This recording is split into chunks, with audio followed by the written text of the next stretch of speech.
Welcome into another Tuesday night evening blend number 81. Both of us holding up some of our favorite things. let's hit you up first, man. Let's go full screen. It's a Street Fighter. Tekken Bonanza, not Street Fighter. My apologies. It's a Tekken Bonanza with Matthew Matson. I'm Pop Blender. What's going on, y'all? What's going on? Love it. RosCon 2025. Roscon! And then I am holding up, yes, the Lucky 38 sign.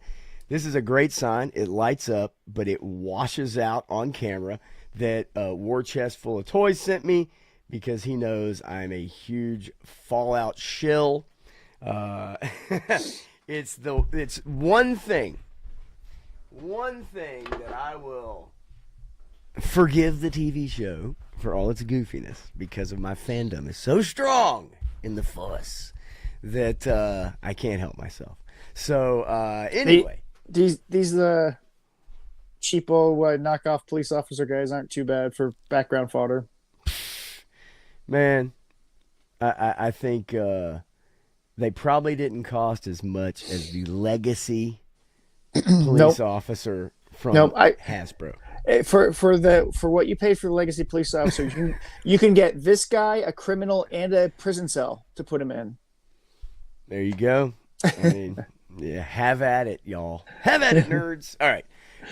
As you can see, I am not wearing the fedora tonight. I am wearing my Vault Boy hat because Fallout Season 2, Episode 1. Thank God they're dropping one episode a week instead of all of them at a time. And regardless of what you think about the show, I appreciate they're doing that model instead of just dropping it all at once so that everybody forgets about it in a week.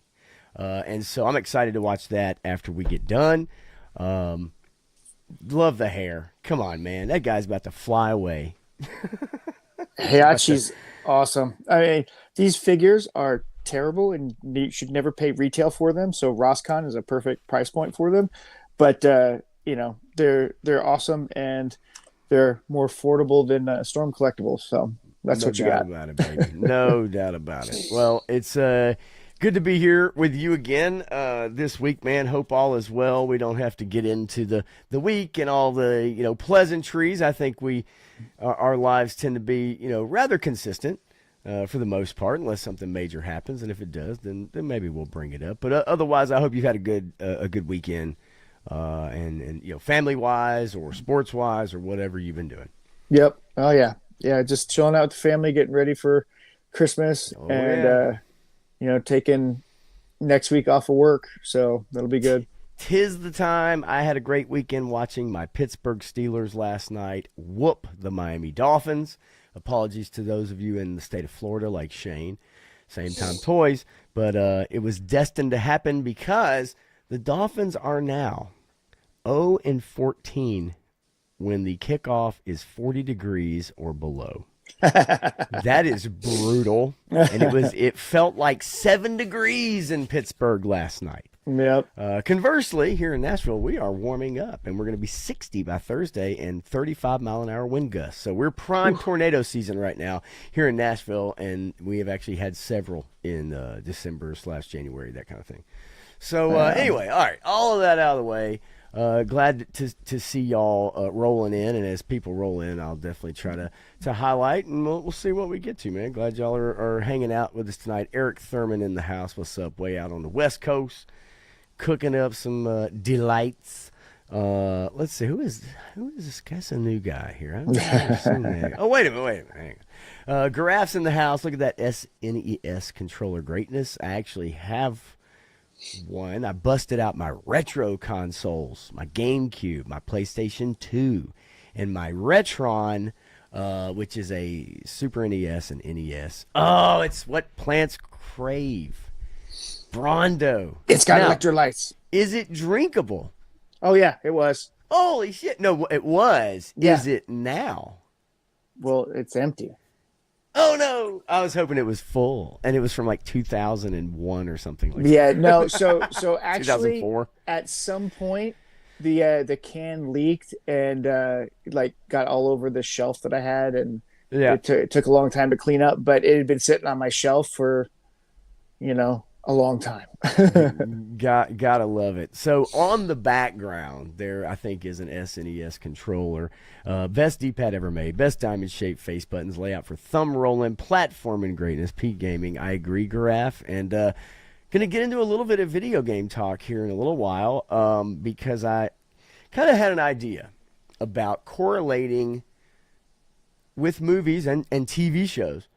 Why does it take so long for us now to Yeah. get seasons, movies, and video game production? It's unbelievable now, and I think I kind of have a little, not a theory, not a game theory, but a little bit of a correlation to it, and it involves something that we all know and we all love.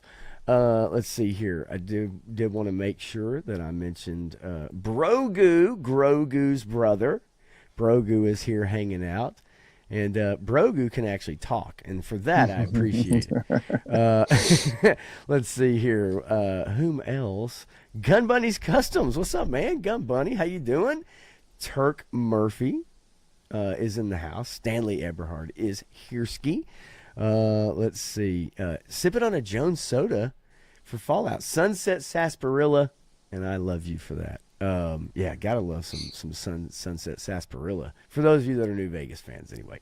3-Star Draw is here. He's got a stream coming up tomorrow night with Krusty Old Crow, and of course I will always try to plug that. Backyard Battlefield tomorrow night. And then let's see here. HK Viper coming back with the soul, baby. Sweet. And like I said, as we get in and get a few people rolling in, I'll definitely try to hit them up and everything. But nonetheless, so I guess we can jump into it. Don't have a lot of news. I do want to talk about Rob Reiner with you. Yeah. And this tragedy and kind of what maybe led up to it. Conan O'Brien's Christmas party and what happened there.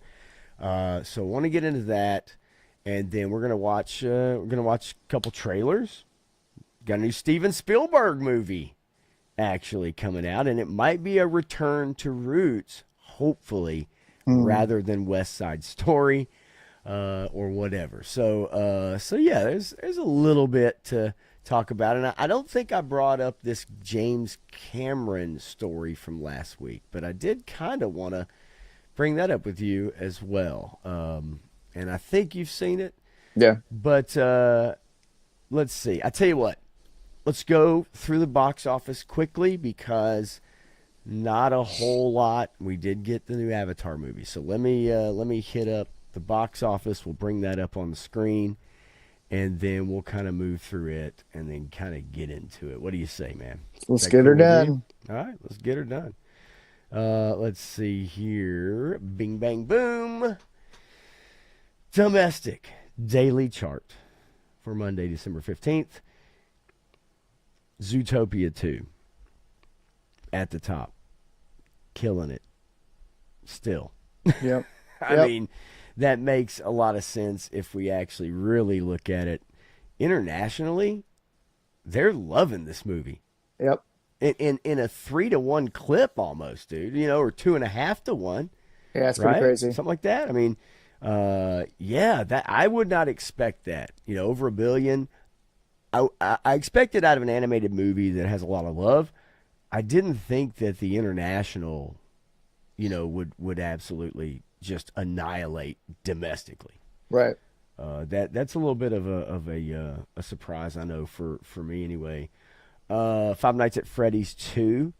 For those of you that think that IP has kind of come and gone, still making movies, still putting it out.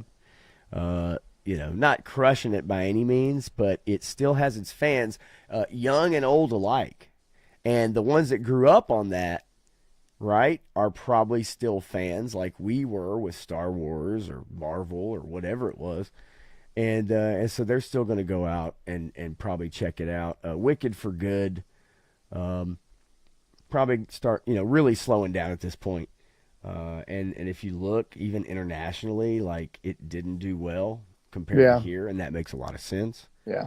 but not even 500 million. I didn't look at the budget for that movie, but what do you guess?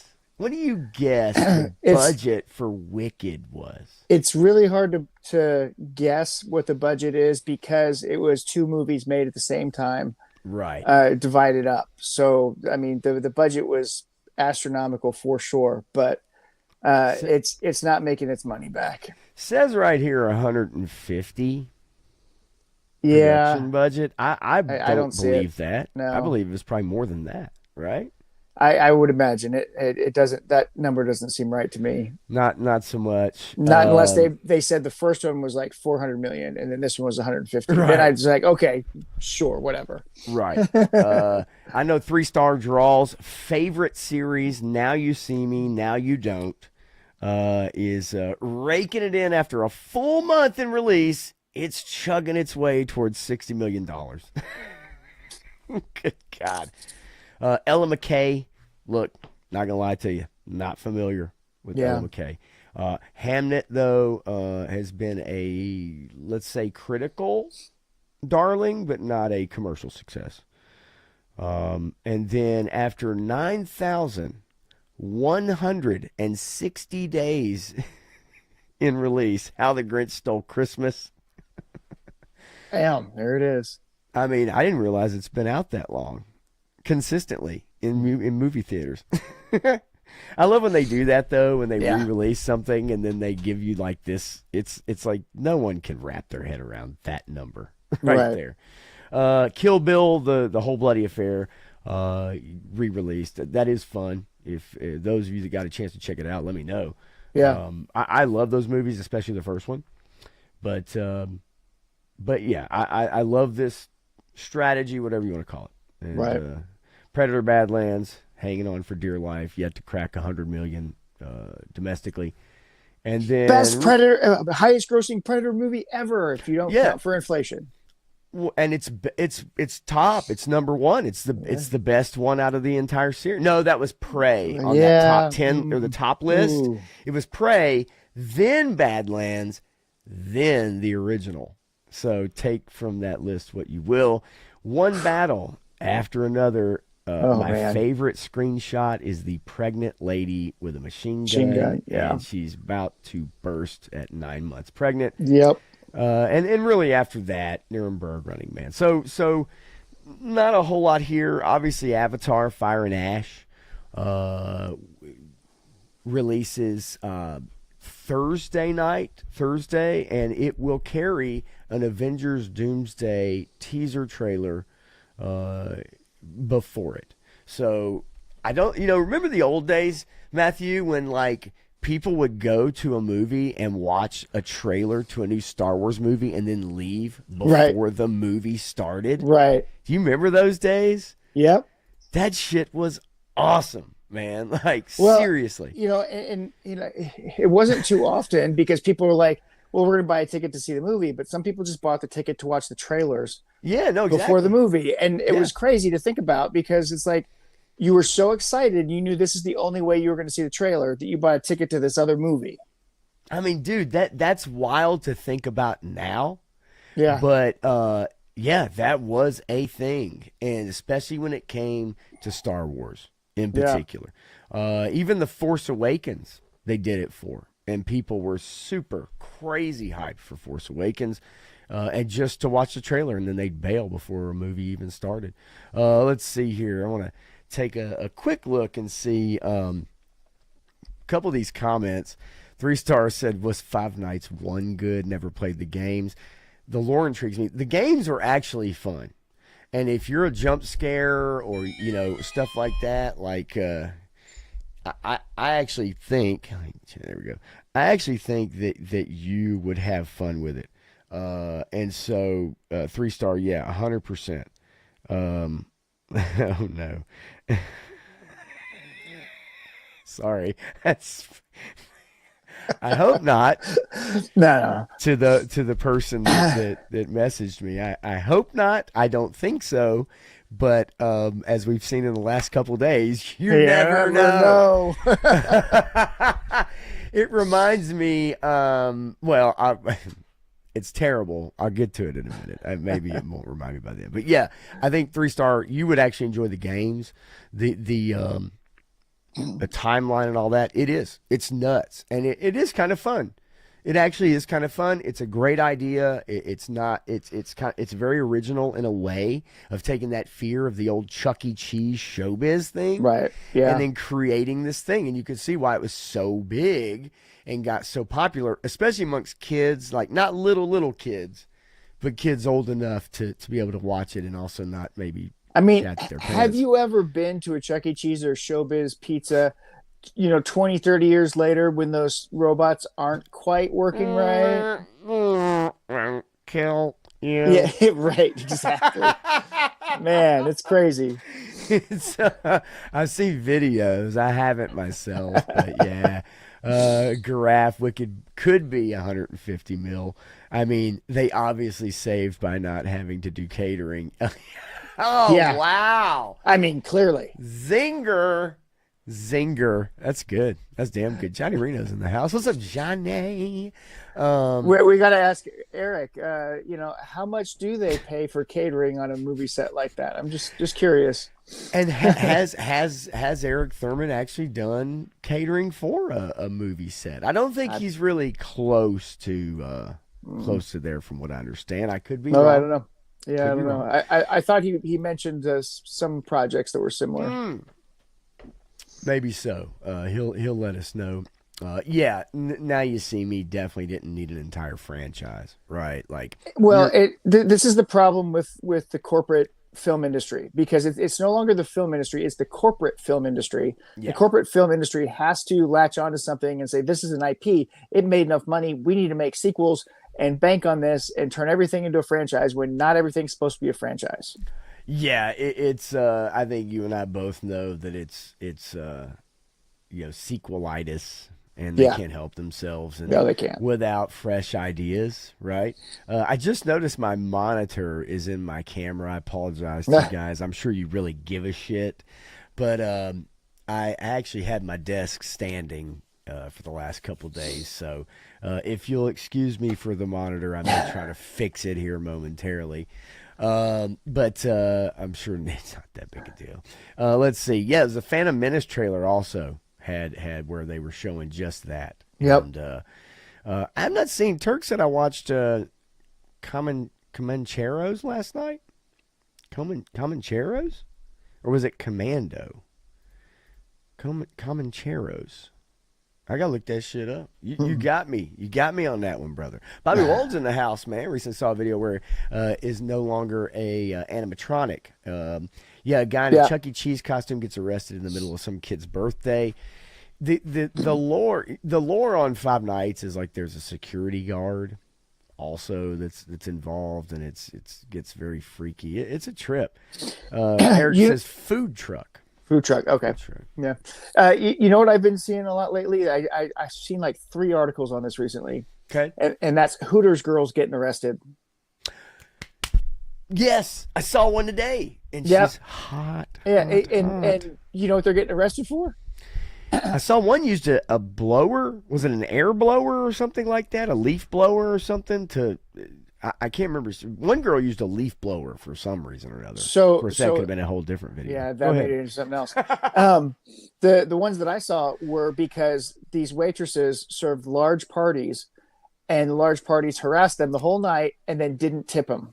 Yes. And so then they did something to them. They dumped water on them. They threw a basket of fries at them, whatever it was, and then they get arrested for assaulting the patron when they were antagonizing the waitress the whole time. you know? Well, for someone who's worked in the service industry for a long time, I can definitely tell you that there are parties that you may get who can be quite difficult, Yeah. demanding, and also, if there's not an auto gratuity, will absolutely 100% Yep. stiff your ass.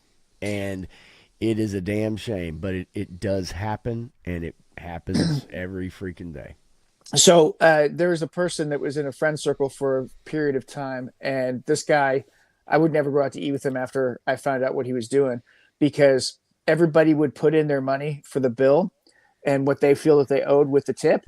And then he would calculate it all and take money back saying, oh, they don't deserve that much of a tip. So I'm going to take this back into my pocket. And we're like, whoa, whoa, whoa, that's not your money. Okay. All right. Listen up, folks, and listen up quick. I'm about to tell you a story. I'm about to tell you a great story as I say hello to Frank Dumanu. Good to see you. As always, Frank, man, definitely good to see you. All right. Here's the deal. I'm going to tell this story. I worked at a TGI Fridays. I worked for TGI Fridays for about 11 or 12 years. I bartended for about 9 of those. So in a certain part of town, the one I worked at, the neighborhood changed within about a year, and it got very rough, got very, very, very rough. And we used to have what I called the meeting of the minds. It was all the drug dealers in Antioch, Tennessee. And they would congregate at these tall tables we had by these windows and at the end of the bar. And they would come in, it'd be like 14 dudes, and they come in kind of one by one or two by two, whatever. And they would run up like a $350, $400 tab doing shots of Patron. So it'd be like, hey, we need 13 shots of Patron and 7 Sprites. And so we'd go through a bottle and then half another bottle or more. And so they'd run up this huge bill. And then one by one, each one of them would leave, or they'd go out in the parking lot, maybe come back, right, to do their business. But they would leave one by one, and they would pull out a crumpled wad of money, and they'd kind of just toss it on the table. So each one of them would leave money on the table. And eventually there'd be one dude left. And that guy'd be like, hey, yeah, let me get that tab. So you'd print it off, and it was like $3.58, or it'd be $4.25 or whatever.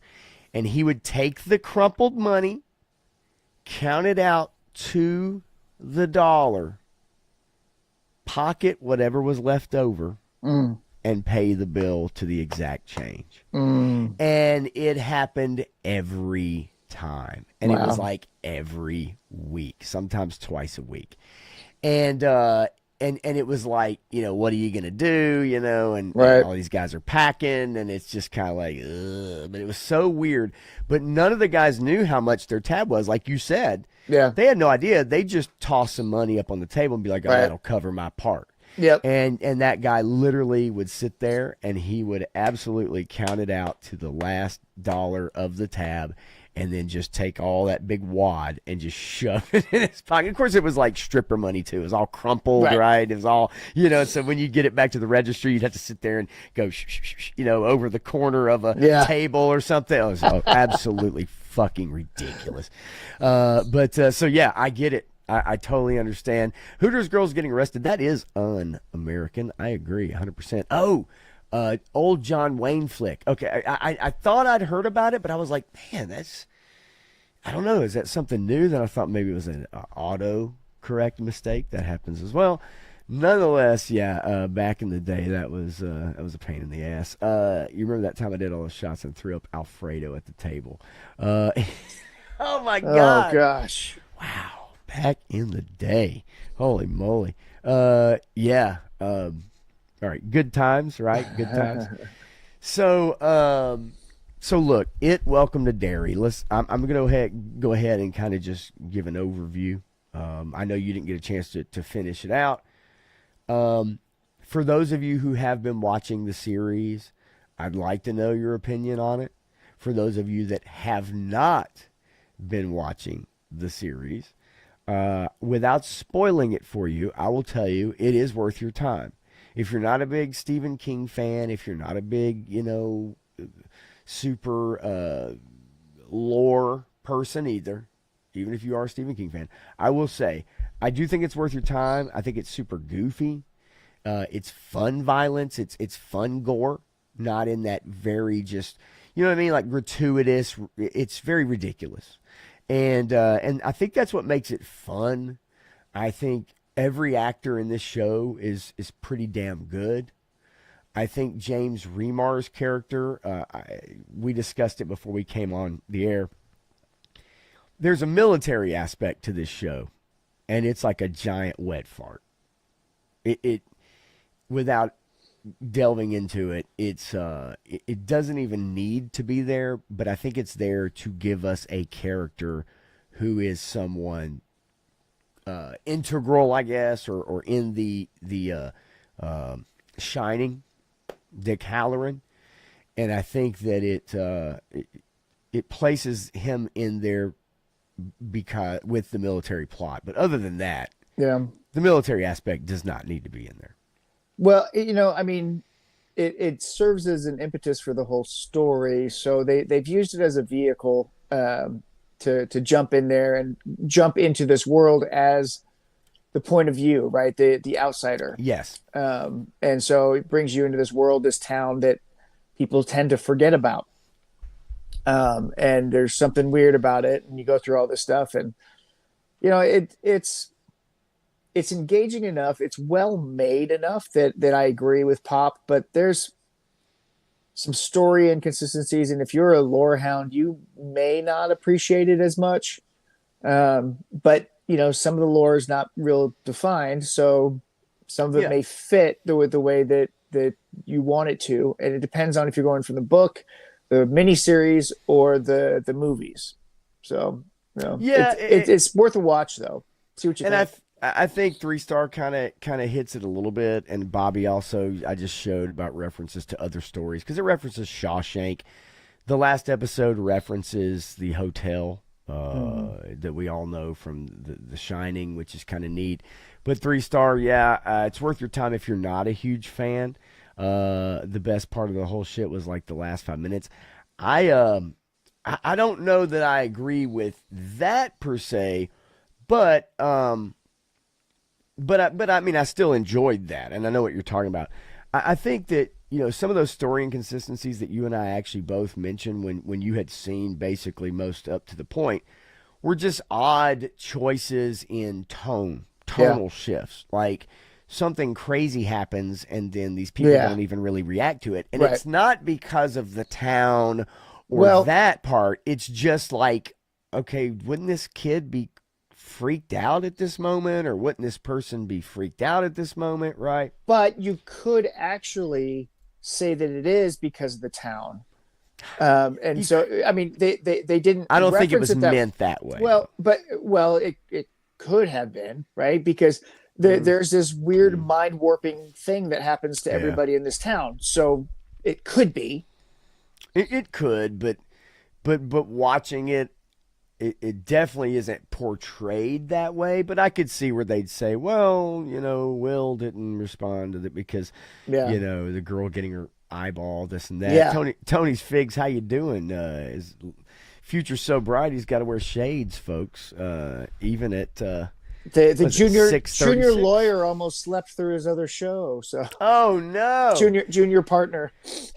I did watch Circle of Jerks. I did not get a chance to comment. There were some things in there I wanted to, but I did watch Circle of Jerks, and those guys continue to impress me in ways. It's a fun show. I know most of y'all know what it is, but it's a fun show, and Tony's Figs is always a welcome addition to any show for that matter. Yeah.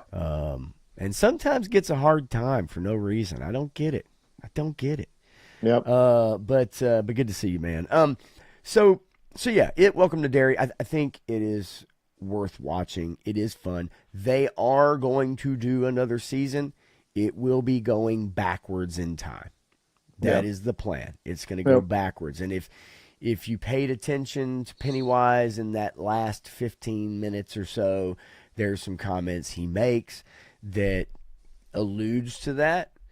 And when you see it, you'll know what I'm talking about, Matthew. But yeah, so that could be interesting. It could be definitely could be interesting as far as going backwards. But then you get into that whole aspect about messing with lore and messing with like stuff that may throw some people off. So we'll see, but I think it's worth your time. It's an easy breezy watch, and I don't think you guys will have a tough time getting through it. I think it'll be very easy.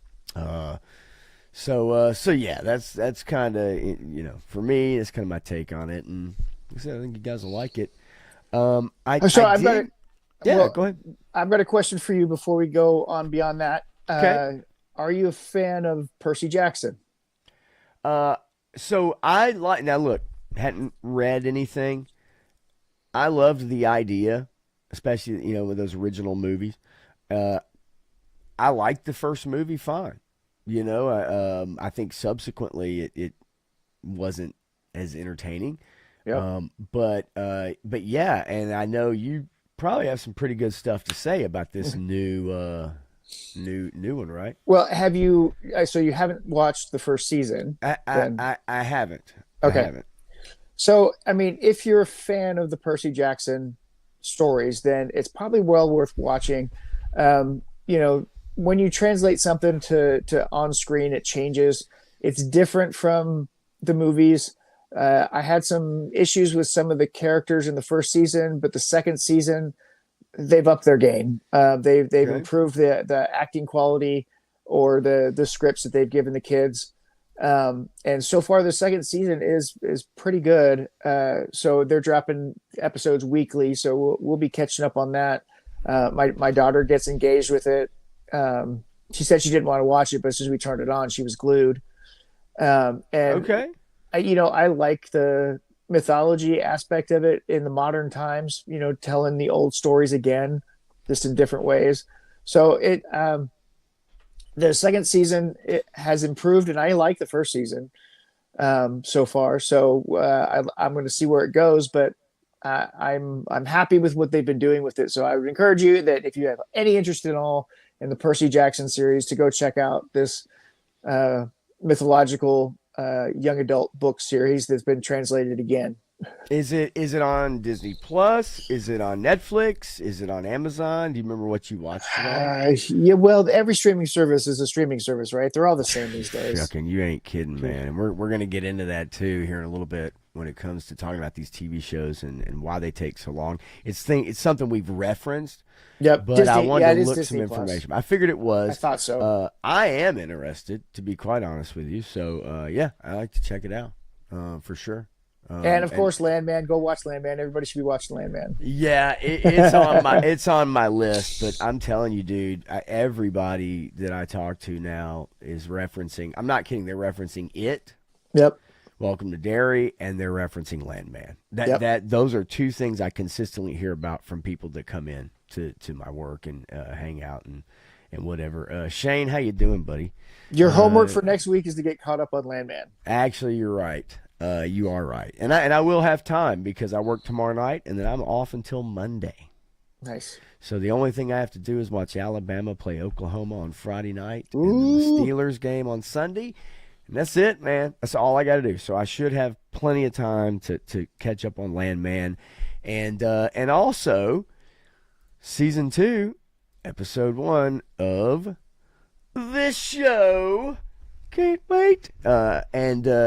If you're a Fallout fan, I think you'll like this show. If you haven't watched season 1, go back and watch it. If you're not a super lore nerd, and I am, and even I was able to forgive some missteps. It does have some issues. I'm not going to lie. There is some issues with this show. But I love the world. I love the setting. Like, I love everything, the factions and stuff like that. And so, as far as that goes, like I'm willing to, I guess, give it a pass.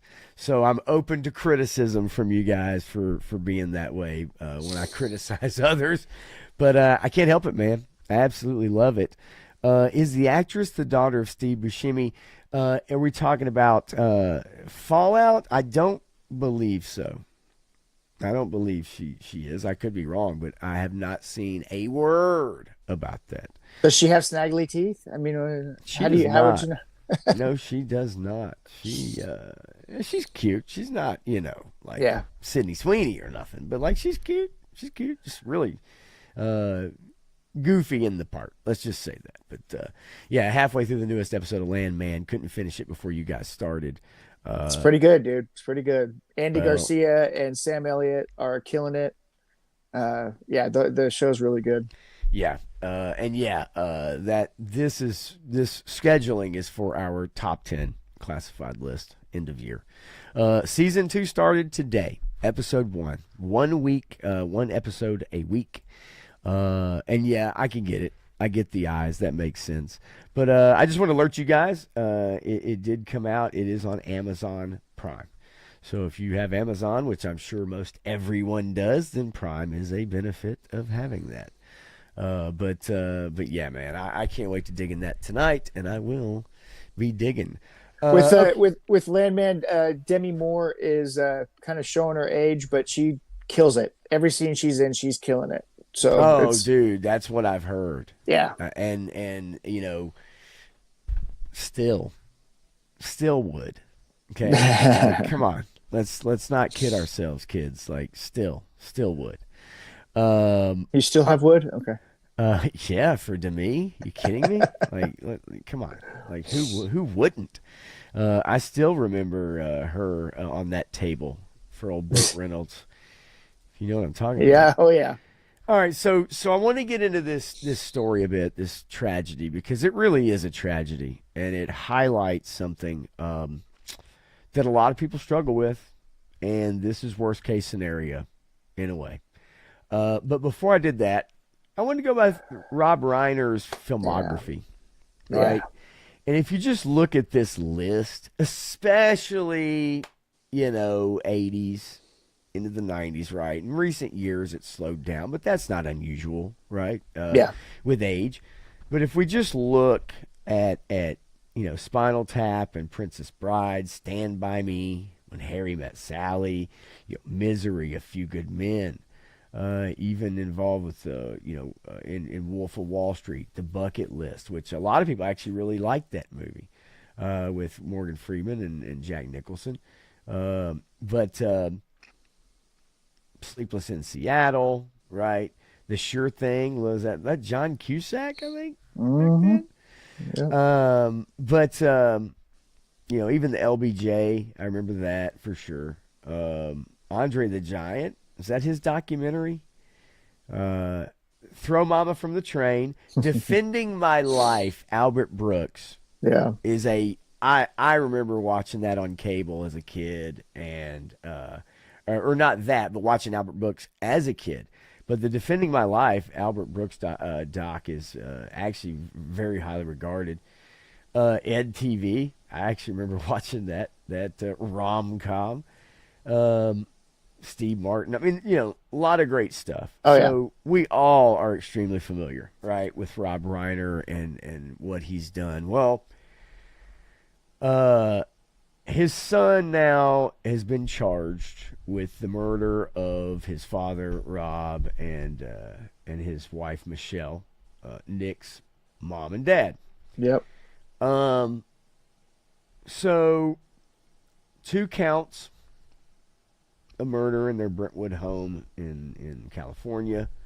Maximum life in prison without parole or the death penalty. I think we can probably bank on that if actually convicted, which we can't. It's alleged. Yep. But the part about this story that I is when a knife is used, Matthew. Yeah. That is a very personal Hmm. and up close way of doing that, Yep. and it almost gives you an insight into someone's mindset of, like, whether it's the anger, whether it's past trauma, so to speak, or in this case, and as we'll get to, with a holiday party that Conan O'Brien held the day of, really, or the Hmm. day before, right, or the day of, someone that has some serious, mental health and possibly some other issues Well, I like mean, addiction. yeah, I mean, his father made a documentary with his son about his son's addiction. Yeah, So, I 10, mean, 10 years ago. they went down that road together. Right. And so, I mean, he's got a long history of addiction and violence and associated things with that. So his dad was always trying to help him deal with that, but also, I mean, look at the world they live in. Um, Yes, Ho- yes. Hollywood is not for the weak of will. The egos are so strong in that town that or fragile, one of the two. And if you're not strong enough, you won't survive it because you'll get consumed by addiction. You'll get consumed by the depravity. You'll get consumed by the luxury, whatever. It's very hard to come out of Hollywood unscathed. Yeah, this is. I mean, this is it's pretty tough because from all accounts, I mean, look, we all agree, disagree on politics and things of that nature, right? I think it used to be easy to do that and still carry on like Yeah. regular fucking people. Yeah. That obviously is so much different now, and I think because of social media. But regardless of that, I think if you didn't like Rob Ryan, and look, even back in the day in All in the Family, his politics, it came through in the show. Oh yeah. His character, it came through him in the show. But regardless of that, like this is, like I said, worst case scenario for Yeah. anybody really. But especially in a situation where I'm sure you can imagine, and as Eric highlighted, like 18 times in rehab. I'd read it was like 17, 18 times, something like that. Yeah. They were trying to get him into a facility that he did not want to go to, and Yep. it would have been not at home. It would have been outpatient. It would have been inpatient, and they were trying to get him into a facility. And because he didn't want to go, this is how he responded Yeah. to this. Um, and like you said, he did do Being Charlie, which was a film about basically him. Although if you watch interviews with them together, they're saying it's not exactly, but Right. they do reference it or use it as an inspiration, right? Right. Yep. Um, so I read this story, found out about this story. Obviously, when this news broke, you had actually messaged me about it. And then I read about this. Mm-hmm. Come on, please Ah, go away. I hate trying there's to. a little. Oh no. Okay. No, it's I can't do anything about it. It's like stuck on there until it Yeah. just goes away, and it'll come back. Trust me. Yeah, it'll Yeah. come back. So Conan O'Brien hosted a Christmas party. All right, and Yeah. it said that Bill Hader and other guests worried that the erratic attendee, a 6'3", 230-pound man, had wandered in off the street. They thought it was a homeless person. They thought that it was someone who had wandered in. And so Conan was having this holiday party to kind of forget about the Pacific Palisades and kind of get everybody's mind off of it and, do something fun and get everybody looking forward to a new year. Yeah. And it says, but as the night progressed, a different kind of dark energy filled the room. An erratic male figure wandered around the party and interrupted conversations, demanding to know who attendees were and if they were famous. Many, like Jane Fonda and Bill Hader, in fact, were. Mm-hmm. Whispers began to ripple. The imposing man, a 6'3", approximately 230 pounds, had not wandered in off the street, though many wondered if he had. The man was the son of Rob and Michelle Reiner. His name was Nick.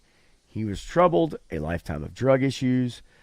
Compassion was quietly urged. Sympathies and concerns for his parents were expressed. Yeah. Nick's name was not on the invitation, but his parents asked if he could tag along. His behavior had often been extreme and stressful, had grown degrees even more concerning in recent weeks. They didn't want to leave him alone at home in the guest house where he was currently living under their supervision. Mm. Hader calmly responded to Nick that he was engaged in a private conversation, according to someone with knowledge. Nick glared at him for what felt like an uncomfortable amount of time. Sometime later, shouts echoed. All conversations stopped and turned toward two men arguing. It was Rob Reiner and his son having it out over Nick's asocial and unsettling behavior. Minutes later, the Reiners apologized and left the party. At 4 a.m., Stafford discovered both parents dead. Mm. So literally went to a party, Yeah. and I guess later that afternoon were murdered by their son and discovered by their daughter, actually. Yeah. And God, man, it's yeah, terrible. it is terrible. And pictures of him from that documentary from 10 years ago to what he looks like now, where he gained a considerable amount of weight and everything. Yeah. Um, look, it's something I talked about last night with someone as well, and I see Clint Jorgensen is in the house, really, What's buddy. up? What's going on, man? Yes, heroin, fentanyl, opiates, stuff like that.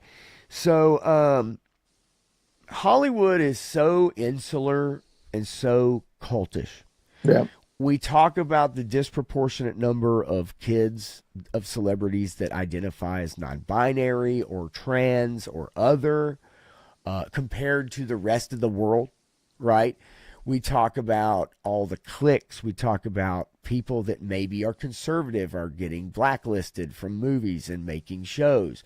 People that are religious, like a Chris Pratt, for some reason, is on social media constantly harassed Yeah. just for that. Um, it's a strange place. This can happen obviously anywhere, but it's just such a terrible, Yeah. tragic thing to have happen for someone who really was given the world in the palm of their hand by their extremely successful parents, right? Yep. Yep. Yeah, It, it's it it's it's awful. it's really hard to see this, but we see this self-destructive behavior throughout Hollywood, and especially the children of Hollywood. They suffer the worst, whether they become famous or they don't. Even in the backgrounds or on the sidelines, their fate is ruled by the weird stuff that happens in Hollywood. Yeah, no, it's and I know people, like, there's times I'm probably sure people tune in and they hear us talking about this stuff, or they hear me make comments on a Sunday night about this stuff, and I know it can seem hyperbolic and it can seem like, oh, you're just talking shit about these people because they're no, it is No. very cultish and Mm-hmm. very insular, and people live unlike the entire rest of Oh the yeah. world in a way, Look, right? if you go back, I mean, there were three amazing documentaries that were released this year: John Candy, Pee Wee Herman, and Charlie Sheen. You can go back and watch those documentaries, and you can peek into the window of the world that these people live in and how it is not like the real world. It's Yeah, not. yeah, it's access to a Mm-hmm. lot, um, and that includes everything, Yeah. right? Like, but access, preferential treatment. No, everyone says yes to you. That's a dangerous place to be, Yep.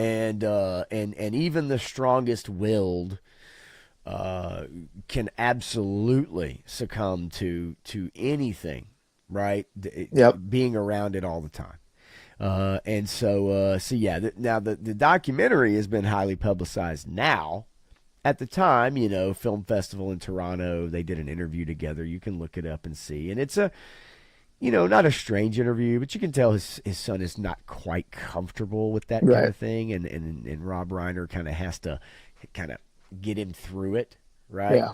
But yeah, it really is, and again, I'm sure the parents literally 18 times tried to help, probably Yeah. 100, 250 times, right?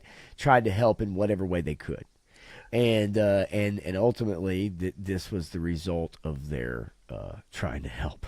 Yeah. Well, and then I mean, if you watch the Charlie Sheen one, it talks about briefly how much Emilio and his father tried to Martin Sheen Martin probably was and a well, knight. yeah, Martin and Emilio did everything they could many times to help him. They did press tours to try and help him and convince him to do these things. They staged a couple interventions at different times, and nothing ever worked until his drug dealer weaned him off the drugs. That is It's insane. so not normal. Right. Yeah. Right? And at the same time, it's like this person actually gives a shit about you. Yeah. Weirdly, right? Well, Having not when given a shit about you, but for some reason now they do. I mean, it's very odd. well, when you have a guy that makes you millions of dollars, Yeah. I mean, he literally made that guy Kind of wealthy. hard to cut them off, right? Yeah, Kind of hard to yeah. wean you out of there. You're Well, cutting yourself off. but you realize that he's going to die, and once you're convinced of this, and you don't want him to die because you've had good times with him, you've partied with him, and he's made you a shit ton of money. Maybe you do the right thing and help him without him knowing. There's also another thing called self-preservation because Yes. as we've seen in the last several years, they will come after the person who is Oh yeah, supplying. absolutely. Yeah. We saw it in baseball Oh yeah. with a club trainer actually, Yep. and just recently for a baseball team who was Yep. supplying opioids or opiates to another player, and that dude is going to go to jail for a really long time. Yep. Joe Fan 84, how you doing, man? I hate to hear that. Hopefully everything is all right, and that is stable and very well. And home for the holidays is a great thing. Dude, so yeah, good stuff. Yeah, Bobby, well, that John Candy documentary, a lot of people talk about that. So good. A lot of people talk about it. Love it. So, but yeah, just a tragic story, and it really is a shame. And again, for someone so talented and probably who had a big heart, who probably tried to help a lot of people, Yeah. including his son, and unfortunately, pays the price for that, including the mother as Yeah. well, right? So, yeah, it's a shame. But what are you gonna do? I mean.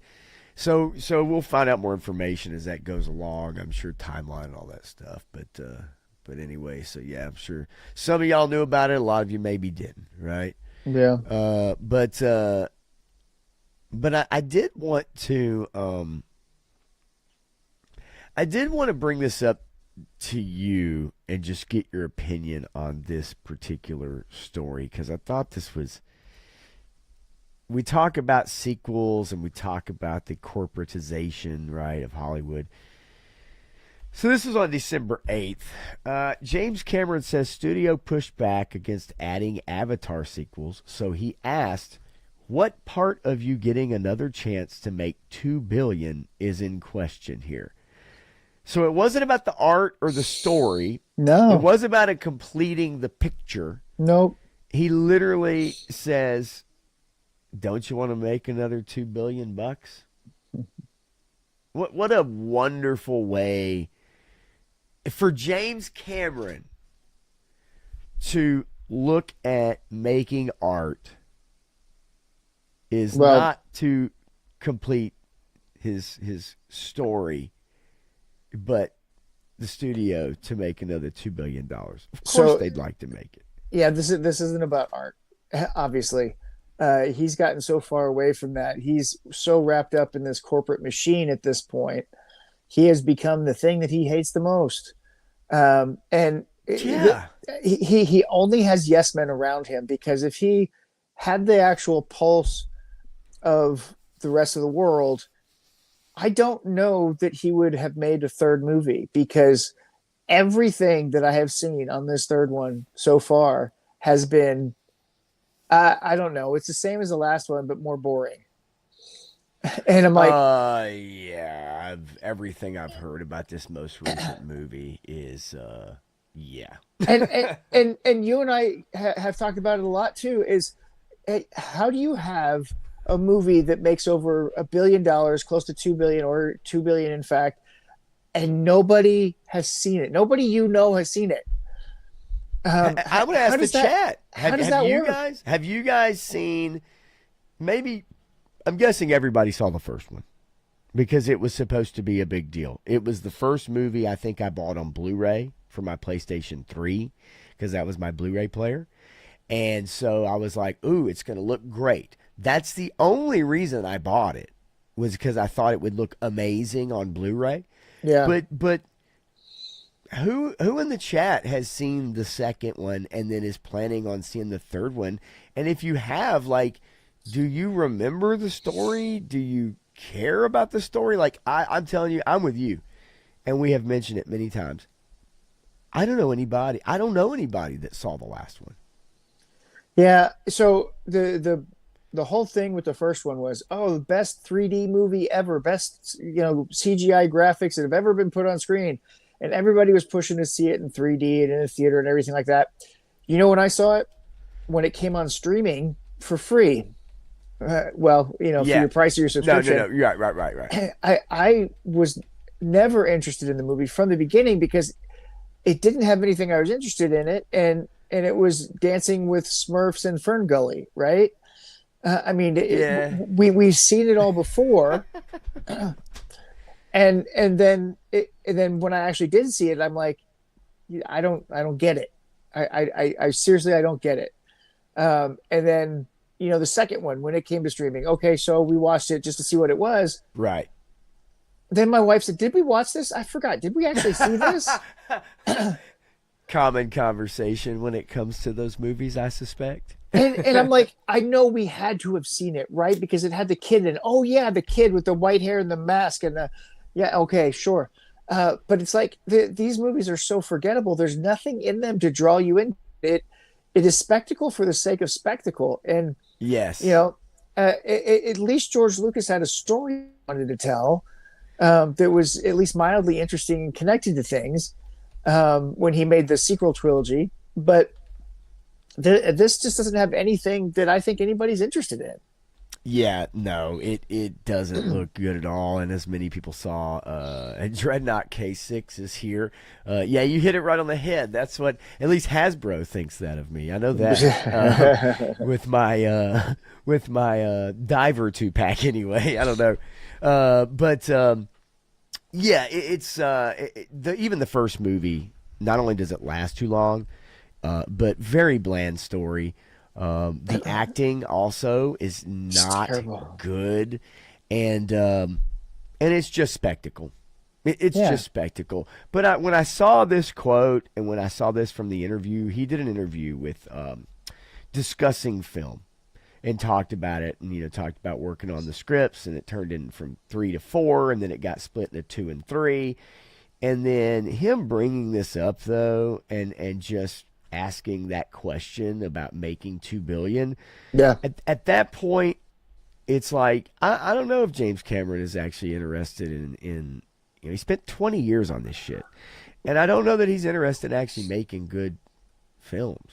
I I you know think I it's just he's gonna try to make you money. I mean, I that's it. I hate that. I doubt that he actually had a 9 movie series in mind. Maybe in a rough sketch of some kind. I don't know, but I mean, he wants to hit these elements, so he did water and fire, right? And it seems like he's got this like pie in the sky. Yeah, I want to do this someday, and I want to make it 9 movies because I want to be like George Lucas, and Right. and have my 9 movie series that's gonna Magnum change the world. opus, Yeah, right? And I think you're right. I think he probably thought that it was going to change filmmaking. yeah, It was probably going to be revolutionary. right. And I think what they found out is it's too damn expensive to make movies like that. Well, and then what's his name? Zack Snyder found that out too with his Star Wars knockoff wannabe series that he'll never get to finish now. Yeah, no, it's insane. Puck with Toys is here. What's What's going on, up? buddy? Just got done with a 6-7 live stream, I think, something like that, right? Something like that. It's pretty funny shit, though. I ain't gonna lie. And I did not catch on to the name, the 6-7 letters in the name thing, until you mentioned it. But it's creative, to say the Yeah, least. Yeah, Dreadnought, I'm with you as far as like the colonization thing. I think. Look, even Welcome to Derry does bring that into the story, so to speak. yeah, It's not as heavy handed, but yeah, it's there, and I could firmly believe that this was a way to also bring that story about going to a planet, pushing the natives out, right, taking their land, yeah. technology bad, right, like so. Yeah, no, I totally get it. and it does make sense. For And sure. you know they've got this whole fascination with having the low tech inferior population Yeah. winning the major conflicts over a superior force, right? So It's that's the Ewoks versus stormtroopers, Matthew. Come on. yeah, exactly. You know, every time. I mean, we see this over and over again when the guys with bow and arrows are beating the guys with rifles. When in reality, that's not what happened at all. Look, even as a kid, and definitely for a couple years after that, I think even I knew in Return of the Jedi that it was like, wait, what? Like, they're throwing rocks and it's hitting the stormtroopers in the helmet and like knocking them out and shit. It just didn't make any sense, So, you know, so even as a kid. right, you're looking at that and saying, what the hell's the point of armor even? Why are you wearing armor when Yeah, it doesn't yeah. stop blaster bolts, it doesn't stop rocks from killing you, True. That's true. right? Why are you wearing this stuff that you can't see through? It doesn't provide a respirator effect to prevent you from getting poisoned from gases attacking. Right. What even does this armor do? Nothing. Gee whiz, come on. Oh my God. It is so true. I did want to say hey to Wraith Mace. What is up, buddy? What's going on?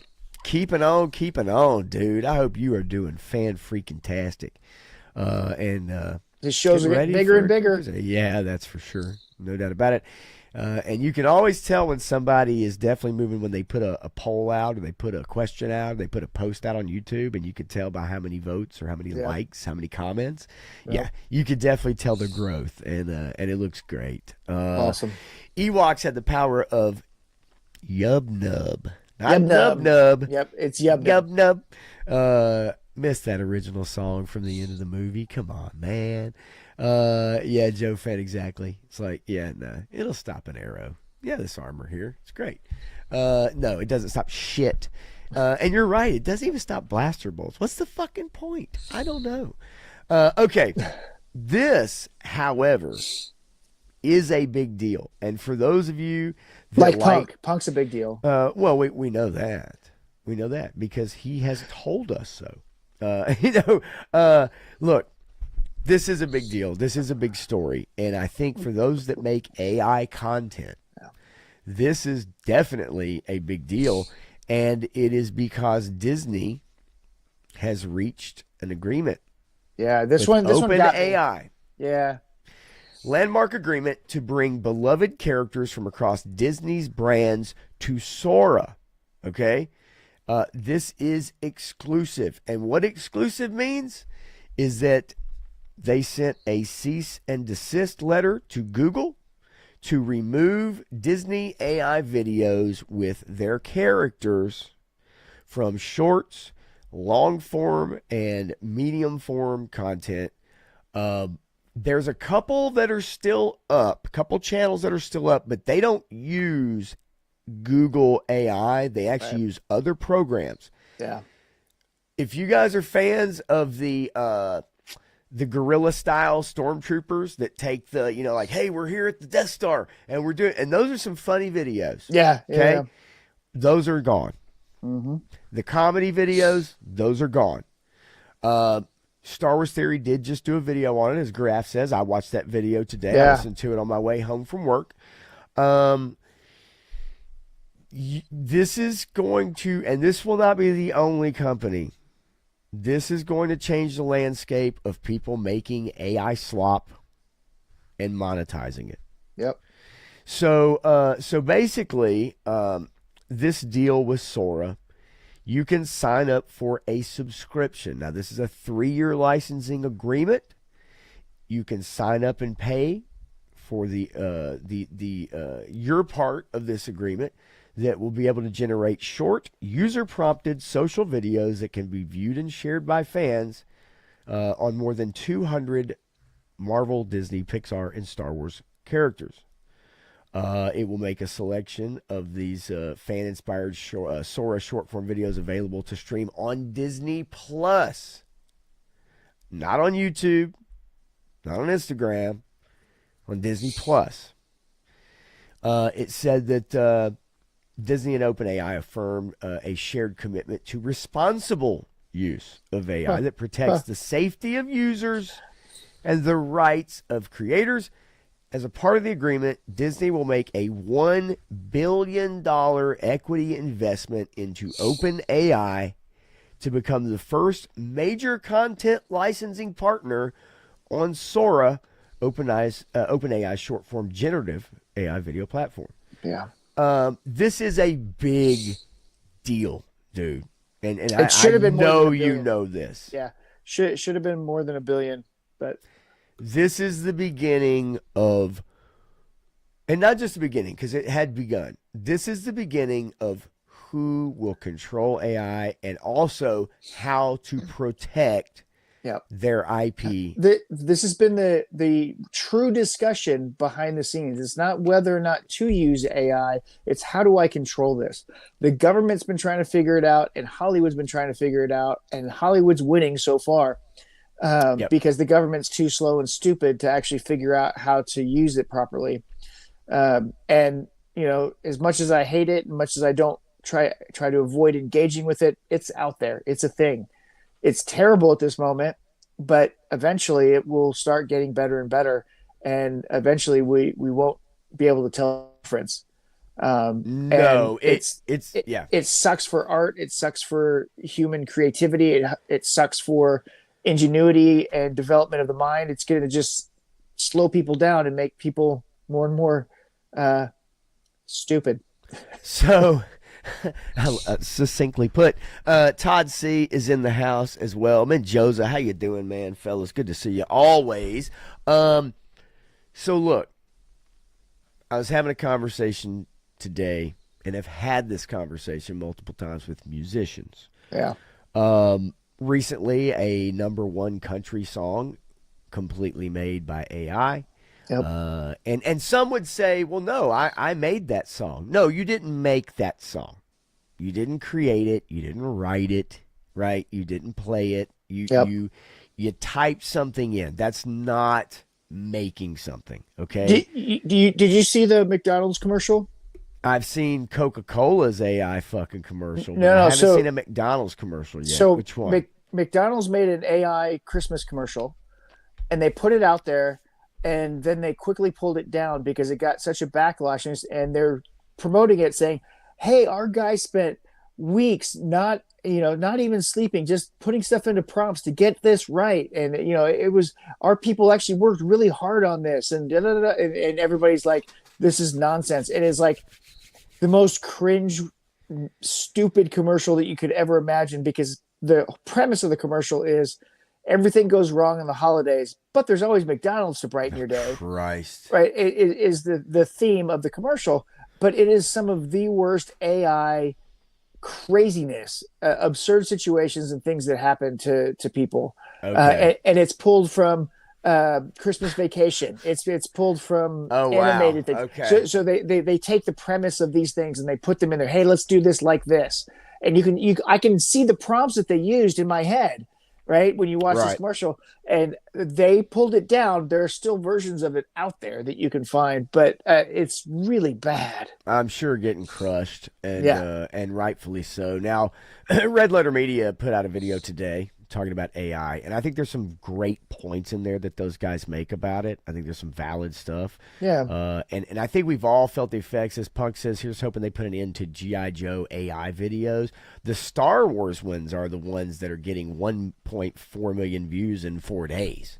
The Star Wars ones are the ones that are because no one gives a shit about Star Wars anymore, except the people who have been making these very highly viewed AI videos are actually former artists. This is what Star Wars Theory, he contacted these people, are artists who were put out of work because of AI. Right. So they went and learned the tools in AI to make these Star Wars videos, and they are really freaking good. I'm not kidding. They are really good, and just a new way, I guess, to create content. But, okay, I see it. We can bring it up here in just a second then.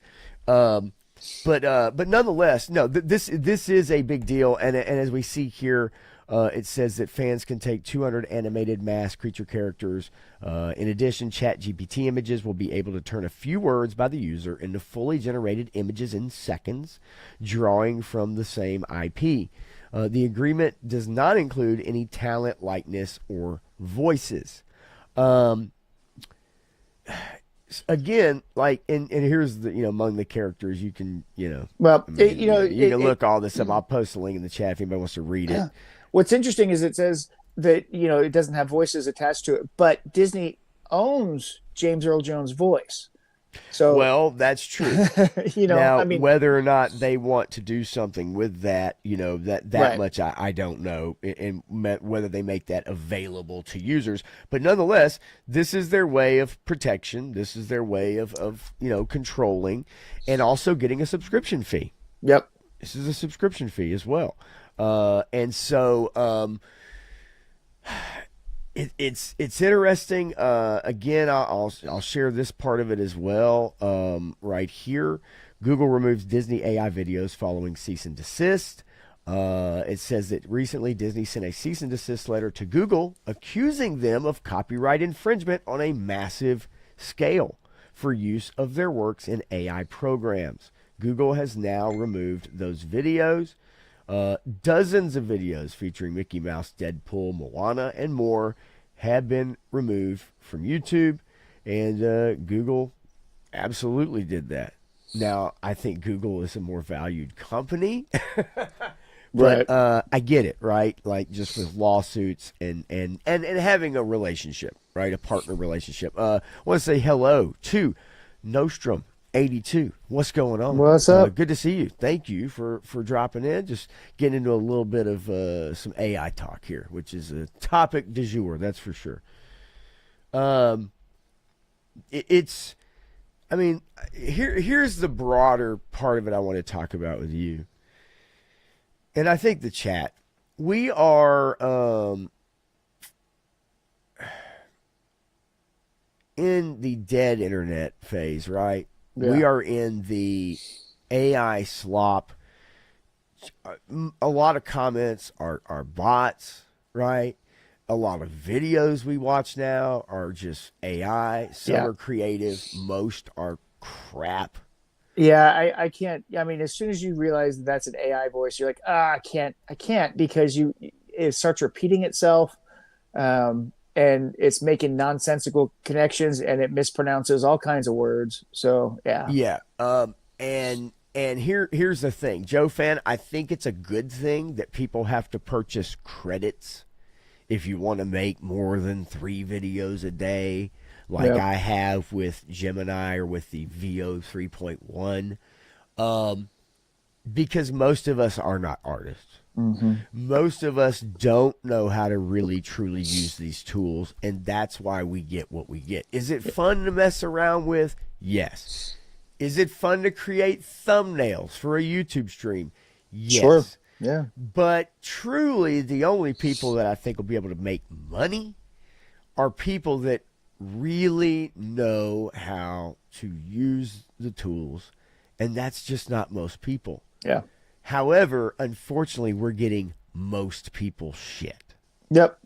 And Right. and that's not helping the AI either, right? No. And what Punk's talking about is something that, I mean, we talk about it in our private little group chat with Ed all the time, and we send each other this shit all the time and go, what the fuck is even this? Why did you think this was good enough to put out there? What about that made you say, oh yeah, I want to share that with people because it's so awesome? And it's like, no, it's terrible. And there was even a post in one of the Facebook groups. This person was asking, hey, why does my AI content not get a lot of interaction? And he got a lot of interaction on that post because he got a whole bunch of answers that he didn't want to hear.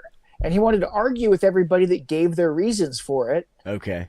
And they had to shut down comments on it eventually because the guy, I think he did it himself, because he was getting so upset that everybody was giving him all the reasons why. And there's such valid reasons that most of the people in the group do not interact with AI content because they want real, tangible things. And he says, well, I'm just going to keep making it and put it out there. I'm like, fine. Nobody said you couldn't. Just Sure. we're not going to engage with it, so it's not going to hit an algorithm, so you're not going to get a boost from it. You're not going to get your dopamine hit from having so many likes on it or whatever, because people just scroll past it. And you asked a specific question, you got answers, you didn't like it, sorry, it's the internet. Now, do you and chat as well, like, do y'all think there will be a pushback? Okay, like a pushback where people are like, no, demand the stuff I watch is authentic, and people actually made the animations, or they made the pictures themselves, or the script, the voiceover, or the actual video itself? Or do you think, like I think, because I'm quite cynical on this, even when it's in the description of a video, I just don't think people give a shit, and I don't think No. they will. I don't think they'll care whether the music is fake. Yeah. I don't think they'll care eventually, because it's going to be so available. You get to the point where you don't even feel like trying to discern the Yeah. difference. Yeah, I think that you are correct, because if you look at what has happened in film and television over the past 10 years, and how that slow boil has cooked everybody into watching garbage and appreciating garbage. Yeah. Everybody goes to McDonald's and loves McDonald's now because you've been fed McDonald's or worse for so long. That's all you know. Yes. Right. And so that's what's been happening on movies and television. It's very rare that you actually get something of quality anymore, but everybody's praising every piece of garbage that comes out there because they want favor with the overlords, right? Or they want to have such a cognitive dissonance. They want to believe that this stuff is still good. And so people will do the same thing with AI until they can't discern the difference. Yep. And the AI actually may improve, so maybe you can't, but they don't want to see the difference anymore, and it becomes cognitive dissonance, and you just accept it. I think that's kind of the way it's going to go. Yeah, no, I firmly believe you. I do believe, and again, I get it. I mean, people probably get tired of me or you or both of us when we discuss certain films and TV projects and stuff like that, and I understand it. It's just like it's objectively worse now. But the problem is that eventually, if you're fed something enough, you just start to accept it. You give up. You're fighting an uphill battle that you can't win, and you just give up, and you just forget it, right? Yeah. And then I think with this as well, like I said, is it fun to play around with? It is. Am I going to make money off it? No, I'm not going to make money off of it. But I will tell you, a lot of these AI slop videos and shorts and stuff, it's not just a channel. Yeah. This stuff is like multiple channels that are run that continually upload. And what happens is the AI learns from the AI and learns from, and YouTube also, with the algorithm and the way that they do this platform. I figured it out. It inundates like what's popular, and it's gonna be nonstop, dude. What's that? It's Mike Zero. He's Ground Zero. He's the original AI. Ground fucking Zero. Christ, I can't take it anymore, dude. Hey man, like wouldn't that? That's how something? That's how he put out all those videos all the time. Every 5 minutes, he was putting out another video. You know who it was? You're absolutely right. But I think we've almost gotten into Skynet, like literally, or Mr. Beast. Beast is controlling it all. That's why he named himself Mike Zero, because he's Ground Zero for the AI revolution. Dude, man, that's fantastic. But seriously though, it's wild, and the Red Letter Media video, it is good because they do bring up some good points about it, and they're the ones that I grabbed that from, which is even when it's in the description, like even when it is. And the only way that this is going to be combated, honestly, and we saw it with Disney cease and desist. We saw lawyers getting involved. I think the only way we're actually going to see something is if there are regulations passed by our government, at least here, Well, on how to use it and what you can and can't do. well, I and do believe that. that's what comes down to what I was talking about earlier is that government's been trying to find a way to control this and they don't know how yet. As soon as they do, they will pass the laws so that they have control over it.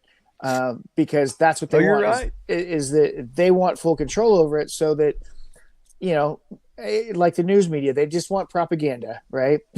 Sure. I mean, it really is. I know, and it's funny because I watched a Rick Beato video, but he was like, everybody wanted a Roomba, and it's like vacuuming your house, but then it's like, eventually it knows everything you do, and it knows when you're not home, and it knows where, you know what I mean? Sees you when you're sleeping. Yes. It knows when you're awake. Yes, dude. I mean, that shit is freaky. And look, like Joe Fan making a video of like, well, just keep that one off the interwebs there, Joe Fan 84.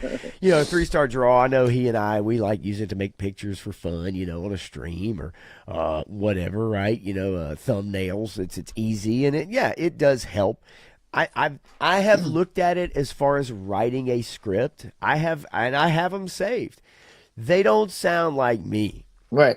Like, it doesn't sound like me. And I don't want to go through all that training to try to do that. I'd rather write my own script. I mean, Jesus, like, but I get it. It does it in a few seconds. That is enticing. Humans will take the absolute path of least resistance every single time if available. Yep. They just will. And so I've been talking to musicians about this very subject, and having played with some bands, and I've recorded in a few studios years ago, and have not done it at all really in the last 17, 18 years or something like that. The economy of the working musician at this point now with AI is absolutely destroyed. Okay, it started out with from tape to digital. Now you no longer need tape, reel to reel. You go to digital recordings. Then you get into where you're using programs where you can edit and you can just put shit in. You can auto-tune people so they don't even know how to sing. They don't have to know how to sing. Yep. Then you replace the drummers because you have a very valid drum program that you can use. So you don't need a drummer. Yep. Now you don't need musicians. Okay. Now you don't need an engineer in the studio. You don't need a mixer. You don't need a producer. You don't need to pay for a studio. So record companies, they love spending as little money as possible, right? Every company does, and maximizing their return. And at this point now, you're talking about upending completely the music industry. The idea of the working musician who could go on tour with an artist and do 150 dates or 100 dates and make a living being a guitar player for so-and-so. There's so many people out there now who can do that if you tried to ask for a raise, they'll just go down to Broadway here in Nashville and they'll just pluck up some other kid and throw him on tour for $150 a night. We've seen this progression, right? We have got the Monkees, and then we've got Boston, and now we've got complete AI is trying to create music, right? So I mean, if you think about it, the digital wave, the synth wave, these were all things that led to this. And somewhere in the 90s, early 2000s, people ran things through an algorithm and figured out how to get all of the hooks. How do you write a hook? And then everything became homogenized. Right? All music was the same after that, because this is how you make a popular song based off of what has been popular in the past. And then it continues to grow, and they modify it slightly, but really it's the same thing. And it goes back to that one video. It's like the video that tried to get somebody on a copyright, and they made this whole video on how every hit song for the last 50 years is exactly the same. for longer than that, but yeah, I Well, get you. No, I but feel you. Yeah, you're but exactly right. I mean, we've seen it since the beginning. Corporations have been trying to control the music industry in this case, but it's the same with everything. And it's how do we create this? How do we recreate the Beatles? Let's see if we can manufacture this Right. and make it a commodity and just keep selling it over and over again. And that's what essentially AI is going to become. Is it's just going to be, this is what people will buy. We've got the formula to make it. Here's how we do it.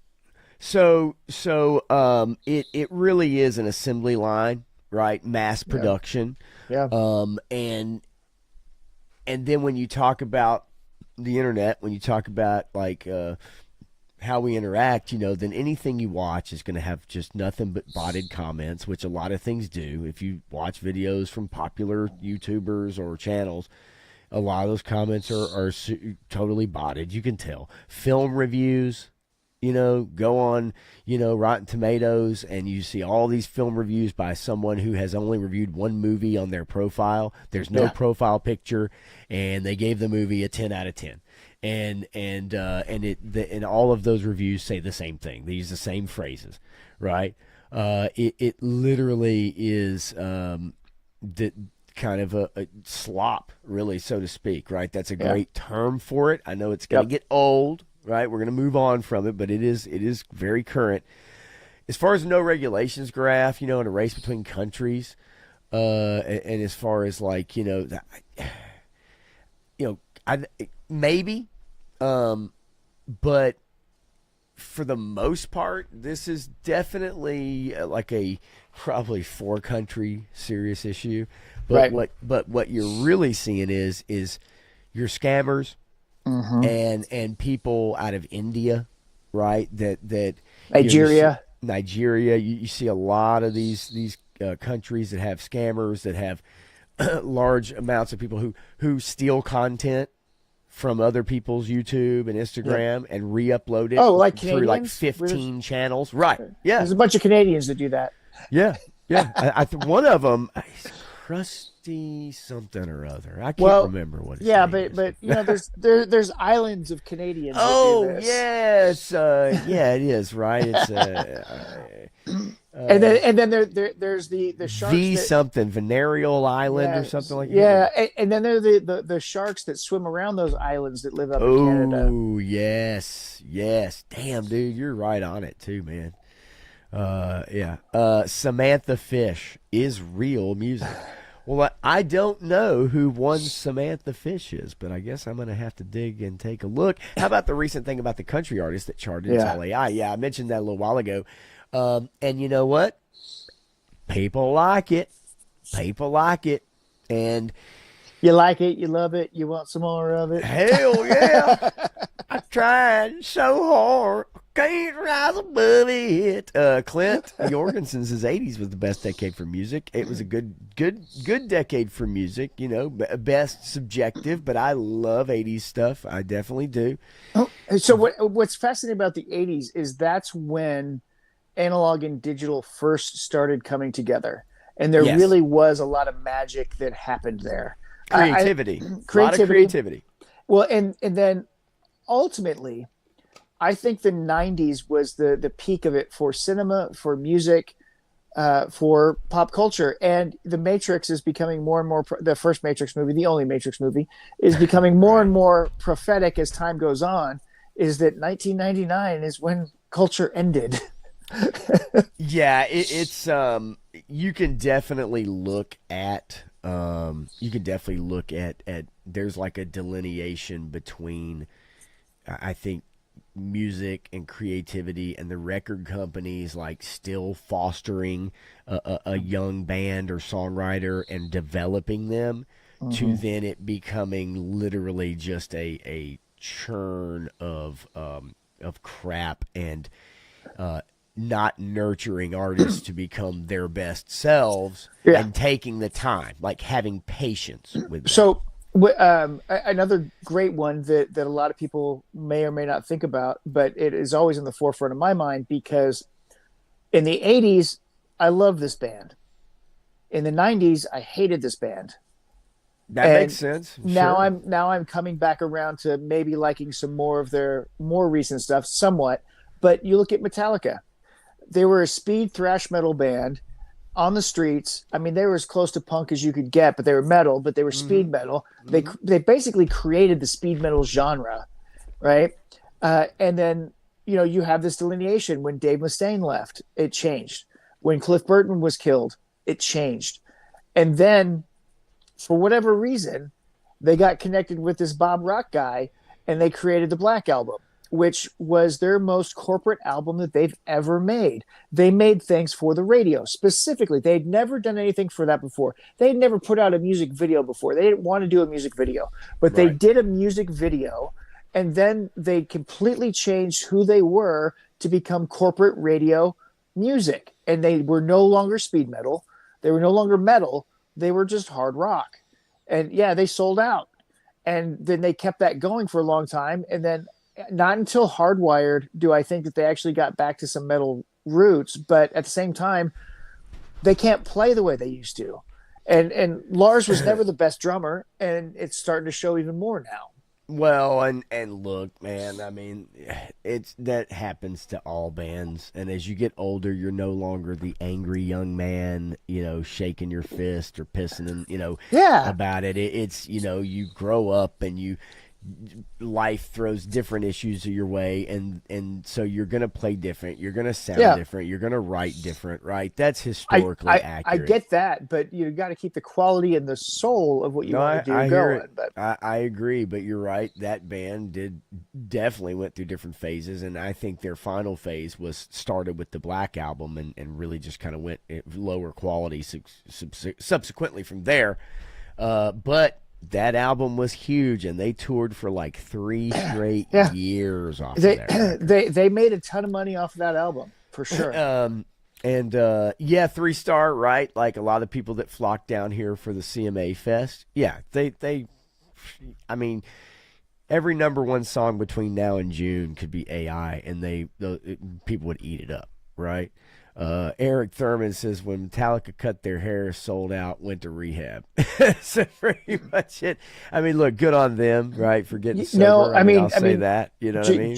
James has had his battles, and that documentary that was supposed to be about something else that turned into a documentary about him and his rehab. I think that's a Right. fascinating documentary to go through and look and see what they went through. I just think it's extremely hypocritical for them to be putting out a whiskey line at the same time as they're releasing that Well, documentary. and that tells you a lot about, right, the mindset. Yeah, So it says quite a bit. But and money's a powerful thing. I'm happy for them that they could buy their entire catalog back from Elektra so they could start pressing their own records and stuff. And Right. I mean, they're doing what they want to do, so good on them. But they did change everything because of the dollar, not because of their musical integrity. Yeah, no, exactly. And look, they're not alone. I mean, Yeah, they're no. absolutely not alone.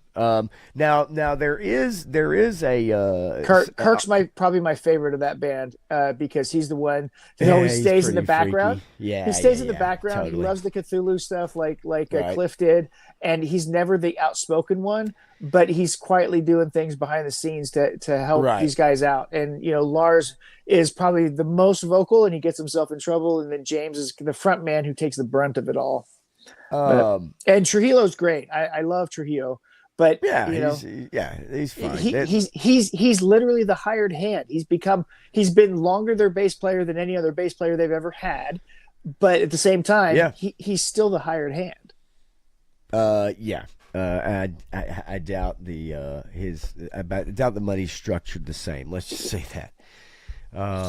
So part of this AI thing too, with Disney's deal is the WGA, right? And we just saw where the Writers Guild of America had a big strike, right?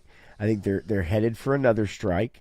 And now with AI and everything, they're concerned with the theft of the writers' work now. I think the reality, and I get it, they're going to try to do everything they can to make sure AI isn't used to write, to write shows and scripts and stuff. I think it's inevitable. I think it is And look, I appreciate them wanting to protect writers and at least still have those jobs for talented people. But I gotta say, man, like I just think it's inevitable. And I'm gonna tell you something. Don't think for one second these fucking writers wouldn't use Chat GPT and wouldn't use AI. Look, as soon as Get out of town. as soon as GPT was out there, people were using it. The Writers Guild was using it because they were trying to figure out how to do it and see if it could help them write a script that they could sell, or help their script that they'd already written to be a little bit better to sell. Chat GPT has always been in their pocket, and they've been trying to figure out how to control it and use it without giving credit to Chat GPT if they could. Yes. Now, here's the problem with the Writers Guild. Okay. They lost $122 million in 2 years, the health fund for their writers. Yep. So it's full of mismanagement. It's a very no teeth organization. Yep. And it says that the health fund taken a brutal hit the last 2 years as work slowed up. Much of that decline is due to the strike. Yeah, the strikes killed Hollywood. They killed And even after work resumed, the fund continued to lose money, racking up a $40 million deficit last year, according to its latest tax return. So you have members paying into a union that can't manage their health insurance funds. Sounds like the government. Ooh. Yeah. But hey, don't we want the government controlling most aspects of our lives? Well, Hollywood wants Trump to step in and stop this Netflix Warner Brothers deal. But they hate him. And if they realize that his son works at Paramount, that would be another conflict of interest, which is why Trump stayed out of it. But whatever. Right. Nonetheless, I love the last statement. It says the WGA spokesman did not respond to requests for comment on this story. Yeah, because what are they going to say? Yeah, we lost the money. That's pretty much it. Okay, tell you what. Let's have a little fun, right? Let's watch some trailers. Let's do it. Graf says ain't no AI stealing current Disney writers' work. It's not that stupid. I agree 100%. Because it is some shitty shit. Okay, so I'm going to bring up the first trailer. This is a new Stephen King movie. Trailer debuted today. It is about 2 minutes long. So, it's a long trailer. Okay, just saying. But we'll take a look at Disclosure Day. Disclosure Day. All right, let me set the settings. All right. Hopefully this won't be too choppy. Won't be too choppy, children. Disclosure Day. Steven Spielberg. If you found out we weren't alone, if someone showed you, proved it to you, would that frighten you? Good morning, Kansas City. Let's take a look at today. Let's today's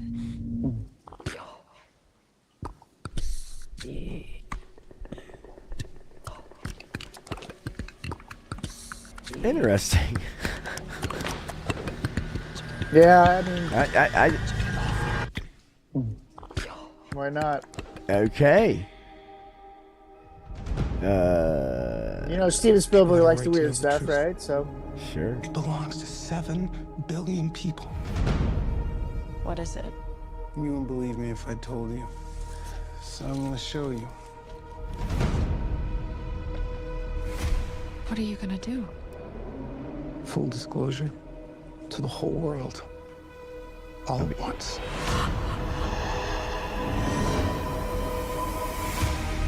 download. This summer, crop circles. People keep wondering. Encountering the unknown. They're coming! They're coming! They are starved for the truth. Do you think I don't know there if could be anybody's others? starved for the truth. Yeah.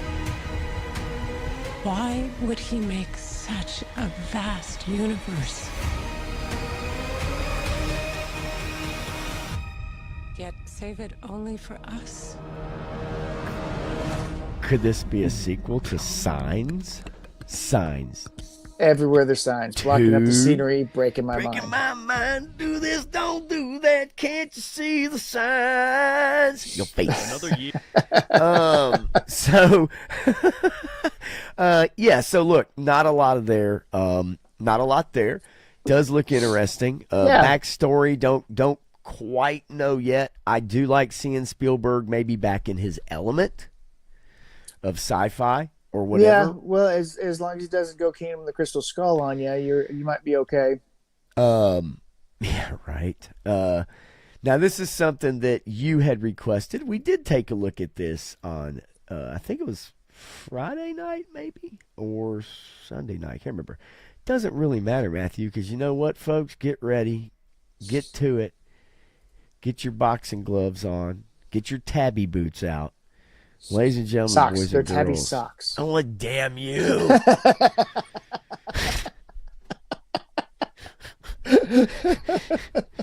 It's time for Street Fighter!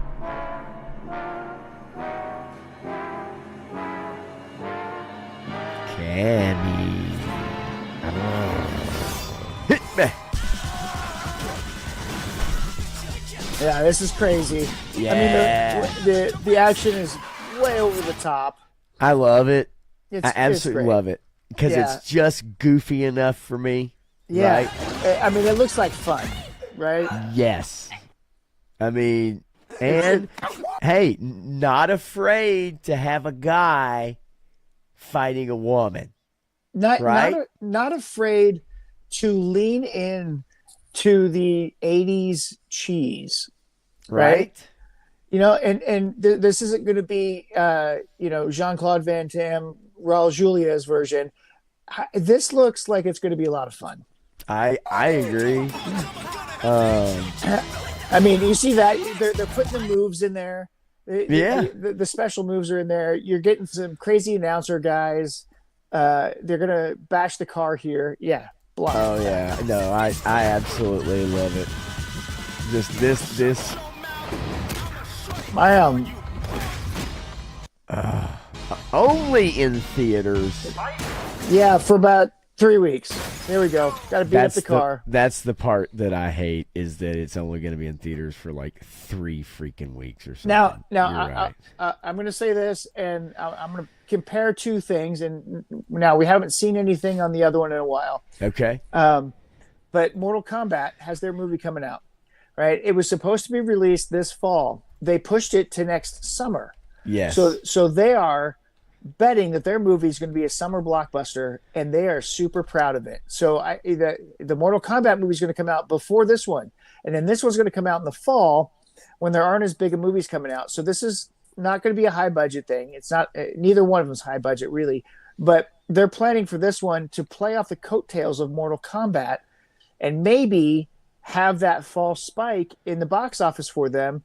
And I have to see them both in the theaters. But yeah. What I'm actually most excited about is they put the most ridiculous Street Fighter character in the whole series in this. They're promoting him up front, and that's Dan. Yeah, right? Like And so you've got Blanca and Dan, so they could go into the Blanca and Dan story. Right. Which I think is amazing. Yeah, no, look, I'm A-okay with it. Yeah. Let's see. Let me. And David Dastmalchian as Bison, I'm okay with that. I think he's a good actor. I think he can do it. There's a couple other people that I may have wanted instead of him, but it'll work. Yeah, I think it'll work. I'll take it. I do. And now Glass Joe is Punch Out. Yeah. Right. So not quite in Street Fighter, but Glass Joe was Punch Out. And with Nintendo, they got a Zelda movie in the works. So you know what? maybe, just maybe. This is going to be the year of the video game movie. Well, and we talked about this too, dude.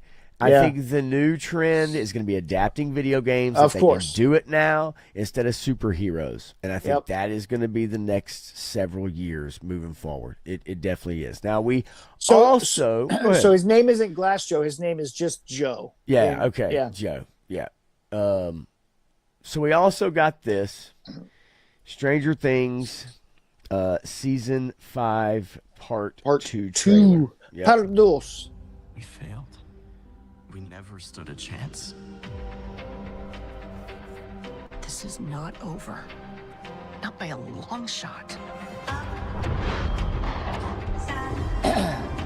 Upside down. This whole Yeah. time, everything we have ever assumed about the Upside Down has been dead. We'll Do you see. think Yep. there's an upside down to the upside down?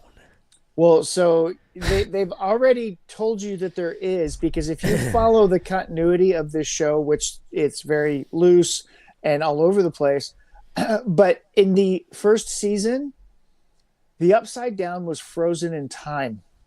Right. It was frozen in a specific moment in time, and they would go back in time every time they went to the upside down. Right. And now it's not that way. It is current time. So it makes the current changes in the upside down. So the upside down has changed since the first season. So they've changed what they thought about it, because they never had an end game. They just kept going on with this, saying, hey, this is so successful, we can do more. Look, how do we do more? And that's why you have such inconsistency in the seasons. Yeah. This one was okay. It's got a lot of issues with it, but they're going to end as strong as they know how. And I think ultimately how this ends is how the Duffer Brothers contract with Paramount is actually going to turn out.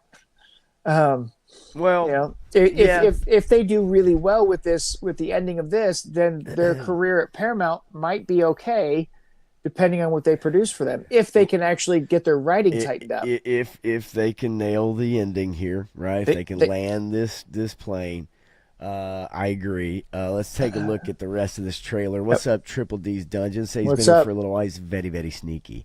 Yeah. And Ninja. Three star wants Eddie to show back up and kill Vecna with those sweet, sweet guitars. I think that's what everybody wants. Right. Unfortunately, we aren't getting what we want. Well, but I agree with Gary Beekler on this one, and I'm thinking, it would be really, really nice if there was an overboss over Vecna.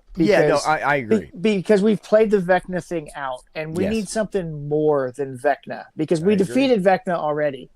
Right. Vecna was great in season 4, but we need something else for season 5, and it Yeah. not be the military or the military industrial complex. And let's just say that if you remember in prior season that when his backstory was explained into what happened to him and how he ended up there, and it's there's some not inconsistencies, but they did do a stage play that explained his story.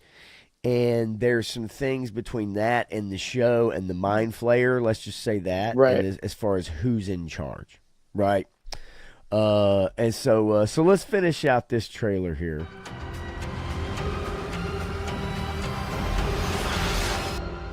Mother of God. So, yeah, Help me find him.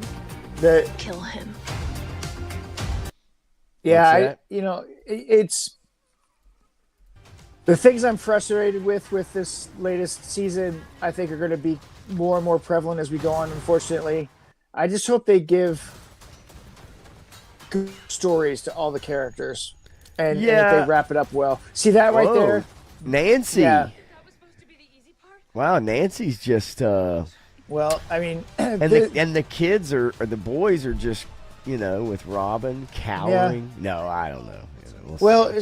so that's the thing, right? Is that we talked about this before, but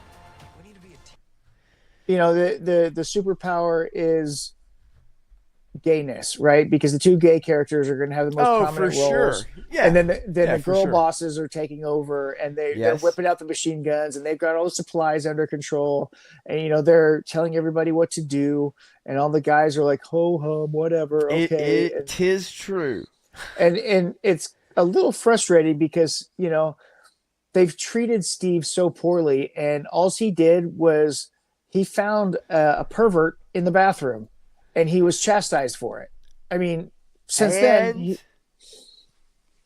And we may learn why Vecna can't enter into that cave from his memories when he was in the Boy Scouts. And if you follow where I'm going there, and something traumatic happened to him in the Boy Scouts in a cave. And you know what? That's when Vecna infected Will and made Will super gay. Somebody clip that. In the form of a foot-long hot dog. Wonder Twin powers activate. Yeah, exactly. War Chest and Giraffe working together. Now, this is the thing. It has nothing to do with the women shooting guns and being heroes now, because it's not just now. It's been the last several years where it's not just the women shooting guns and being heroes. It's at the expense of most men being bumbling fucking idiots in these shows. I mean, it really I don't give a fuck about a woman. If you don't think I didn't like Terminator or Terminator 2 or Aliens 2 or, or whatever, Aliens with an S, you're obviously wrong. Right. But let's not kid ourselves. It is many movies and shows now portray men as absolute fucking stupid creatures who can't tie their own shoes.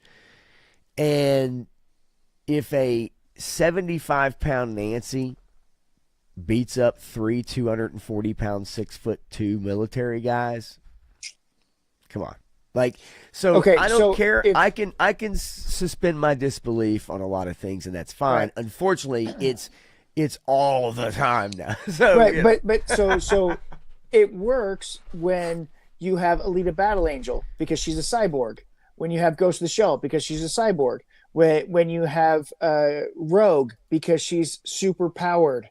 Or right? you've set it up. Or you've actually set it up. Yeah. You have to do the hard work and set up why these things are happening. To have Nancy whip out a machine gun and fire it off like that is crazy because she's a teenager, supposedly, right? A 30-year-old teenager, right? And she's the gun weighs more than gun. she does.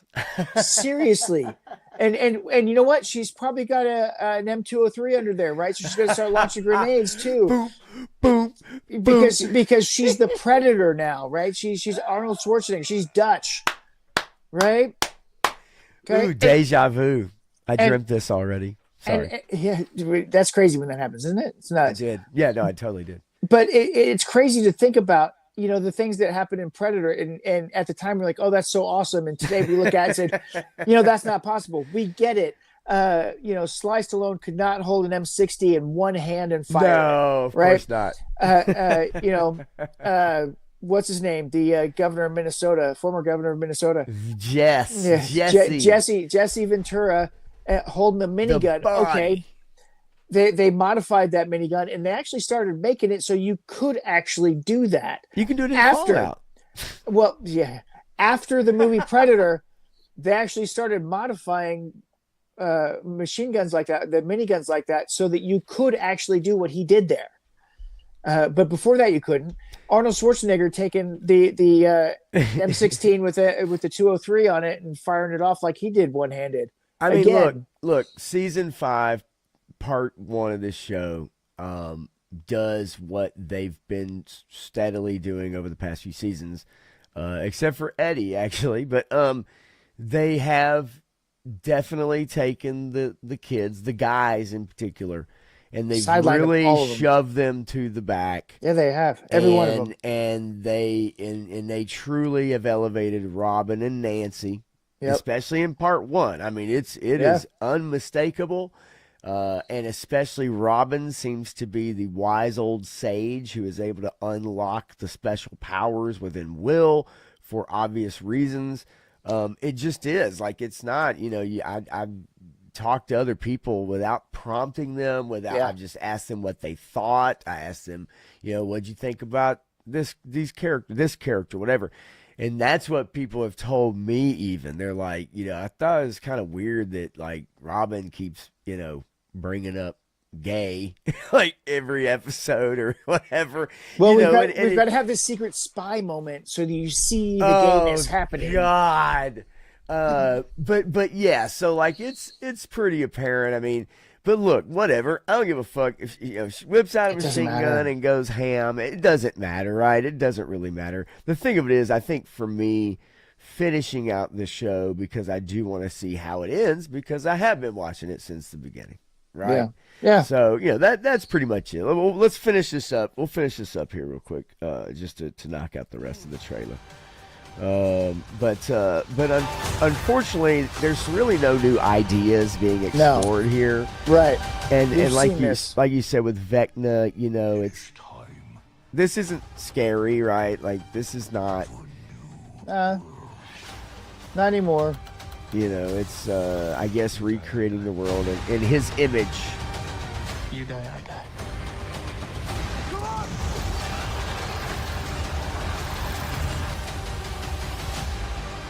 So, some of this kind of lead to think that Steve and Dustin are going to have more of a prominent role in the second part, which would be great because they work great together. I like their chemistry. I like what they do on screen. So I think that would be interesting if they do that. And they also didn't get a lot to do in the first part. The first 4 episodes. Dustin's kind of sidelined a bit. Dustin got sidelined and beat up, and Steve essentially got the same thing. Steve essentially got the same treatment. He got sidelined and beat up, just not physically. Yeah, emotionally. Yeah, him and Jonathan both, right? Yeah, I mean they're butting heads over a girl that probably doesn't want either one. Even my manager Haley at work was like, I remember the other night we were working together and we were closing up talking about it. And she did what Jonathan does when he looks at the ring and he's just like, meh, meh, and it's like, yeah, it's like, really, like you're literally in the middle of this. You're gonna like ask someone to fucking marry you when like you're in the middle of like looking for this fucking thing, and like, come on, man, like it's so weird. But yeah, look, I'll watch it. Damn sure going to the theater. Okay, that's for sure. But hey, you know what? Hey, those tickets sold out in like minutes. Firmly believe it. There are people who will be dressed up and all that, and that's the fun parts about this. I love that stuff. I like with movies and shows and characters and stuff. That is the stuff that I do love. So question for you: have you seen the displays at Target for Stranger Things? I have. Yes, I have.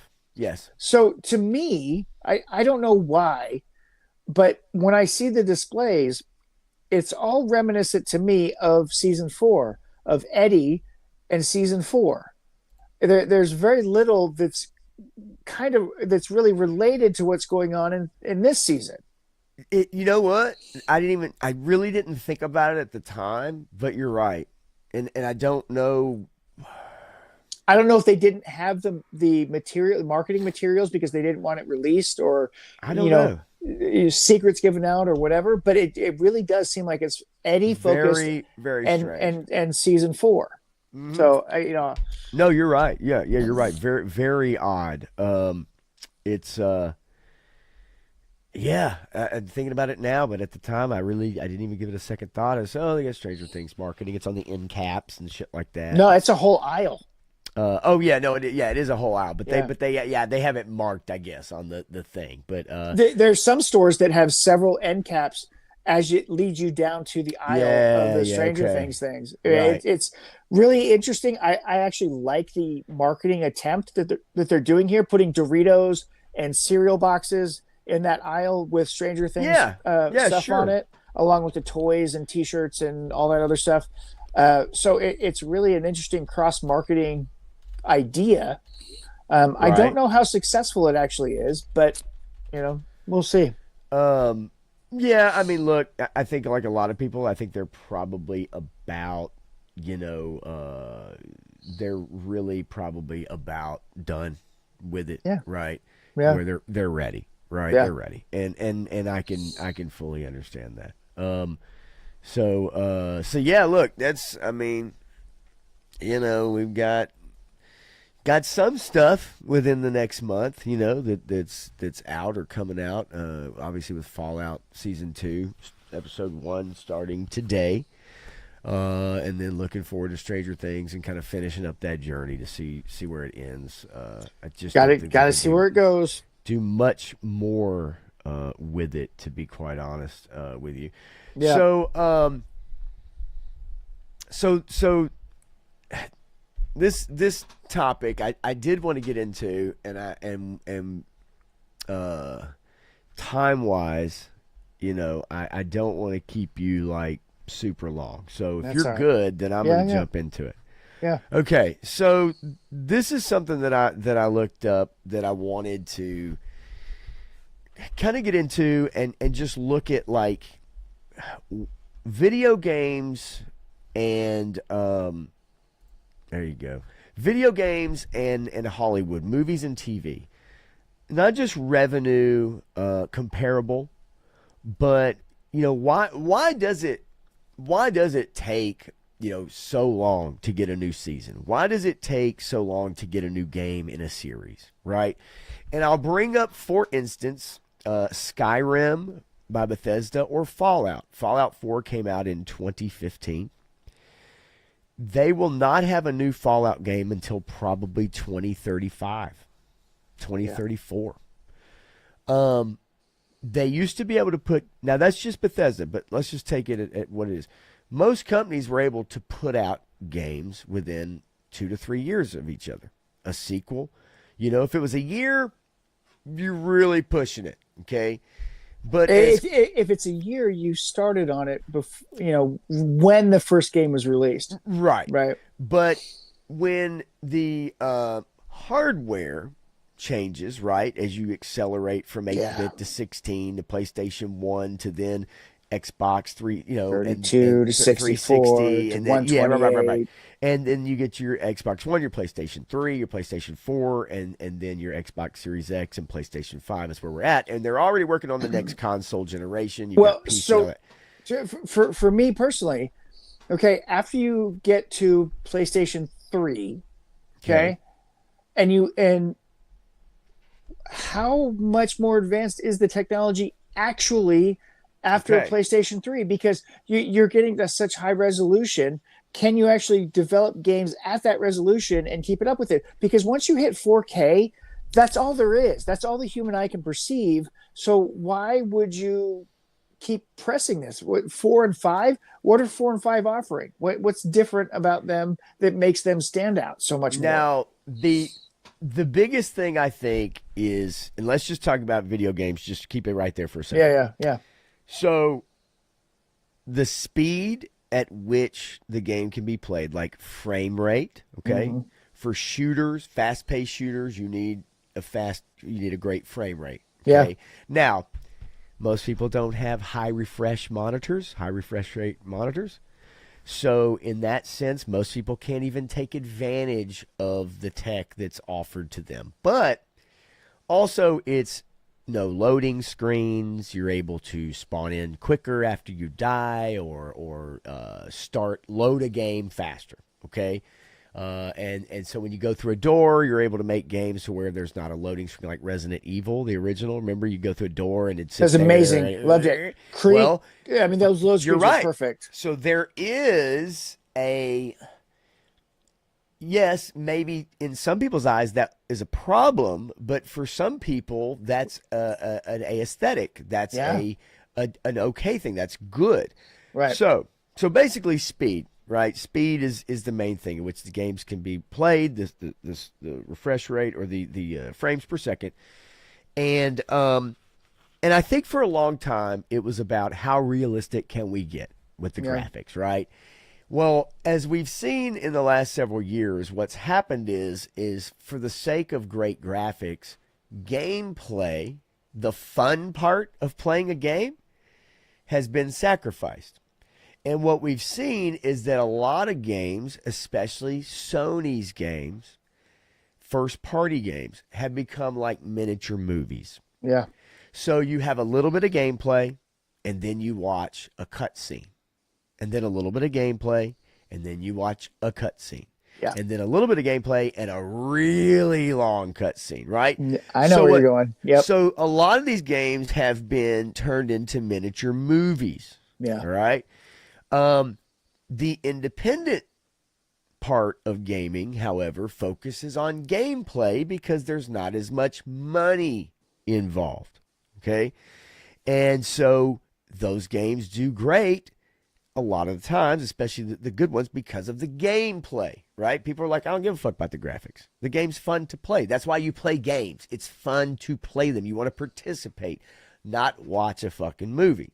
Right. So, so then with Hollywood, we've seen where these shows are taking years to come out with a season. We talk about it all the time. You used to be able to get 24 episodes or 26 episodes a season of network television year to year, season to season, and they were able to produce them quickly. They knew how to shoot them. They know how to edit them. They knew how to put them together and get them out and continue a model that brought in revenue, right? That made money, that people got used to that system. So, yeah, I mean, because they would shoot according to what they were getting based on the season that's airing and how they were going to change it for the next season, because as that season was airing, they were finishing up the episodes for that season because there were 26 and they aired weekly, and then you would go on to the next one, right? So you had this whole time frame and this continuity, and it built buzz, it built revenue, it built sponsorship, and you could keep it going. Today, we don't have that because of Netflix. Netflix screwed everybody. Right. So we both know, we've talked about how the tech industry came in, and then when COVID hit, it's like, hey, let's all start our own streaming services. Let's hoard our own content. Let's put them out. None of them have made money, by the way. Okay.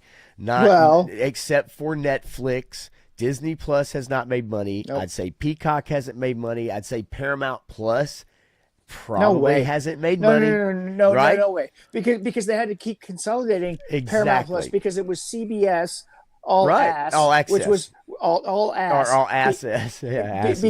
Because it had this giant black box around everything, and it was all shrunk down. And then they went to Paramount Plus, and they finally fixed that part of it. So the only one that's made money truly is Netflix. The second one that came close or could be profitable, I don't know all the details of it, would be HBO Max.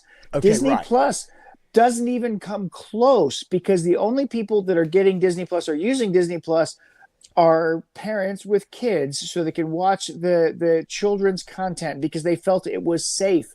And then they realized it wasn't, so they started canceling their Disney Plus. Okay, and Disney bought Hulu. And Disney bought Hulu. Ass Hulu, so they just bought it up. Said, fuck it, we're buying it up. So then we have that aspect. But there's something that I was thinking about and kind of correlating between these two industries. Now, I want to show you guys some figures quickly. I don't think Hulu was profitable before it was bought up. That's why it was bought up. No, exactly. So I want to show this right here. And Apple TV, there's no way that place is making money. Oh no. Apple TV is making money off of selling phones and phone subscriptions because they're overpriced anyway. And they're making money off of that because they spend way too much money on their shows, and their shows are not getting the eyeballs on it, even the really good ones that they've made. So right here, okay, just to give you guys an idea. Now, I'm not going to compare these two industries because they're not comparable, and I'll show you why. Gaming revenue in 2022 at $184 billion, Hollywood $26 billion. Okay? Yeah. Projected over $250 billion in revenue, the video game industry in 2028. It's not even comparable to Hollywood. Okay? They do not. Gaming by far is more profitable. 100%. Okay? And let's bring it back for a second. Hollywood has one medium. video game has dozens of medium. And I'm not talking about platforms. I'm talking about ways we consume what they're going to call video games. Yes. Right? Because we have our PCs, we have our phones, we have our tablets, we have our televisions, we have our platform systems, we have our Steam accounts, right? We have board games, but that's not the same. But you get the idea. You have all these different electronic devices that we stream or use our video game services on that are platforms. And think about on your phone, how many of those little freaking tap forever games do you have on your phone that all it did was consume your goddamn time? Now you're right. And drove you down a hole, and then it asked you to pay for stuff maybe, but you got all these ads and stuff. You're right. Now I want to show you something though, okay? Let's take away the phone part. Let's take away Nintendo, okay? What? Just take away the phones, take away Nintendo. How do you take away Nintendo? Well, because they don't have Grand Theft Auto 5, and Grand Theft Auto 5 has generated nearly $10 billion in revenue as of late 2023, 2024. That is PC, Xbox, and PlayStation. Period. And you know what spawned the Grand Theft Auto craze? It really was Sony. And how did the Sony PlayStation start again? Oh yeah, Nintendo said no, we don't want a CD drive. Oh yeah. No. So my point being is that if Hollywood at 26 billion, right? You have Grand Theft Auto just in itself on Xbox platforms, Sony PlayStation platforms, and PC platform, okay, with incoming revenue from their online gaming, okay, for Grand Theft Auto Online. But this is in 2023, 2024, okay, exceeding 10 billion by late 2025. Just that one game alone. Yep. So take away mobile gaming, take away all that other shit, right? So, here is a pretty crazy timeline that I saw. Video game market size by type 2020 to 2030. Market size US dollars in billions, and we saw in 2020 a little over 130. By 2030, they're anticipating $600 billion in video game revenue. Now, again, like you said, that could be phone, that could be, it says as a result, mobile gaming is not only reshaping content development, but also redefining go-to-market strategies for global game publishers. Right. So, yes, but again, all-encompassing, right? So Hollywood doesn't even compare. But there's one thing when I think about how long now it takes to develop AAA video games and why they're taking so long, why we're fans of Skyrim, fans of Fallout, fans of other high-profile games are waiting for sequels, or even a new game takes 5, 7, 8 years, maybe 10 years. And why TV shows? Because there's one thing we've seen with TV shows in particular is how much money they put into them, right? Yeah. $280 million for The Acolyte. That's right. And you could have done that. You could have done that at 60 million and made a much better show. I think Obi-Wan is 180 or something like that, right? Something like that. Book of Boba Fett. Any of just the Star Wars stuff. But you think about Stranger Things, or you think, and these are the premier shows. I'm not just talking about like your little offset, whatever. And why it takes so long, the amount of money that's involved. Video games also, it seems to me, the amount of money that is involved. Not just necessarily inflation, but the amount of money they drop into these games to what I think with gaming in particular, which I think is even tougher, because if you work on a game for 5 or 7 years and you spend $250 million on it, okay? And then when you release it, people hate it. Yeah, that's kind of funny to watch. That's tough sledding, right? Yeah. That's tough sledding. And we've seen it recently. We've seen it big time recently, especially with the online shooter genre, because every studio's trying to get their Fortnite. So what you're telling me is that the next season of Tulsa King is all going to be about acquiring a game company. You might be right. Sly might be working his way into video games and forcing his hand into that industry.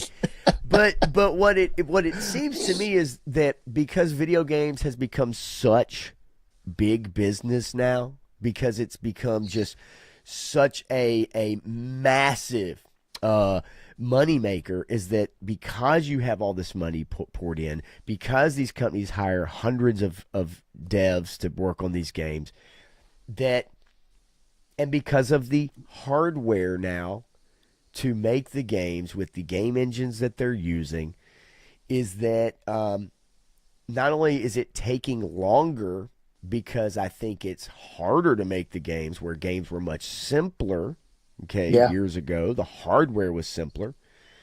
But the amount of money that's involved means that you've got to be either extremely risk averse, just like Hollywood, that you have to do the same IP, right?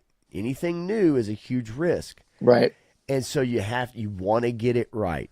Yep. And it means that you work every little possible detail could take you like Fallout 5. Look, they make different games, but back in the day, they would have multiple different titles out the door from the same developer, each year.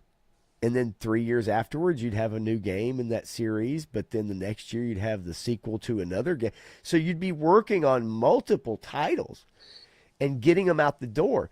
Now we have far more expensive, like not expensive games. Nintendo games were back in the 80s were $60 and $70 back then. People think $60-$70 is a lot to pay for a video game now. That's like 90s prices, not 80s prices. No. No, dude, I'm telling you. In the 80s, you go back and look up the prices of a Nintendo cartridge, especially your premium games. They were extremely expensive at that time. Not far off from what we pay for games today. But because of the amount of money involved, and with Hollywood as well being so risk averse as well, and putting all this money into these shows, and you get fewer episodes, and it takes you 3 to 5 years, 3 years between seasons. $50 was the price, Clint says, and that's and even more than that on some games. So, and that's in the 80s, right? Late 80s. When Nintendo came out, 87. Nope. Not 87, $25 to $30. Not for your premium games, though. I'm telling you. An average Nintendo cartridge game costs $25 to $30. Okay, average game. The average game. So even if it was a top tier game, they didn't charge more because they had to keep the prices consistent. And so when you're talking about when the Nintendo first came out, $35 to $60, but typically new NES cartridges cost between $35 to $60 in the 1980s, with big name titles often around $50 to $60. And that had to been closer to 1989. Equivalent to $120 to $150 today. While smaller games on that smaller scale were $20 to $40, the system itself launched for $180 in 1985. Yep, and so in 1986, the games were $25 to $30. And so as the decade went on, it increased, but they were seeing the value of it, and it grew larger and larger. But because I remember buying games at that time, and I was like, I'm not paying. I'm just telling you what I'm looking at right here. Yeah, well, but I remember what I paid for them then. Well, no, that's okay. Well, anyway, so bottom line is that you're both of these industries spend a lot of money on making product. Yeah. And both of them that's funny. I got to get a message. Anyway, so either way, with the amount of money that they both put in, and either being risk averse, doing a lot of sequels and less like original content. I think between those two industries, the correlation of how long it takes to get this stuff, and I also think within both industries, it's partially a shell game. Yes. Well, like I said, It's- that's why it's Tulsa partially a King is shell going to game. get involved with this next. I think yes is 49, not in our town. Seattle area, $50. Yeah, it's crazy. So- I mean, look, there. Yeah, like I definitely. said, by the time you got to the 90s, yeah, they were $50. But in the very beginning, they were less than that.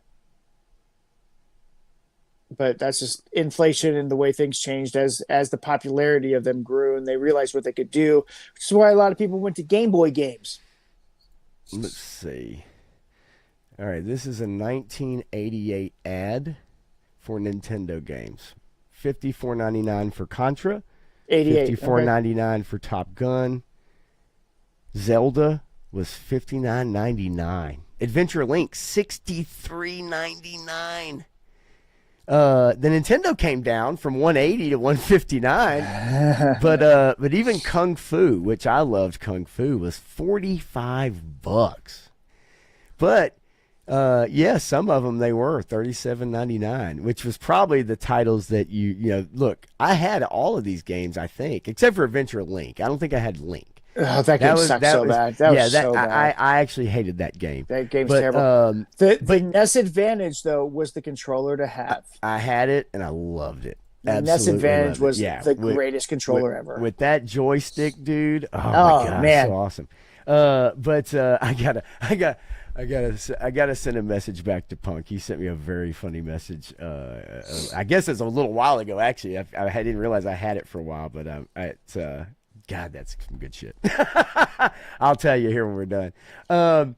But anyway, so yeah, it's just crazy to me because the amount of money that's poured in, okay, to both of these industries, and yet like it takes fucking forever, right? And I think it's bad for both industries. Yeah, it's bad for TV. It's bad for the production of keeping momentum. I mean, staying excited about a show is extremely difficult these days. And I think even for video games, it's like, then, heaven forbid, you hit a delay, right? You hit a delay in production and you go from, like, let's say, going to be like Grand Theft Auto 6, for instance. Talked about it coming out this year. Now they've hit a delay. It's been delayed to next year. That could very well change again. Yeah. And the last Grand Theft Auto game came out in what, 20 Was it? 2013? Oh yeah. Maybe yeah. even 2010? Yeah. You know? It was forever ago. I mean, it's just, but it's insane. But that's what's crazy to me is just how much money both of these industries are spending. Now, video games, I think, can healthily spend that money because of the revenue. But I think a lot of it, like you said, is the mobile gaming market from it, in particular, especially in China, especially in Japan. But a lot of these development studios have been shut down. Yep.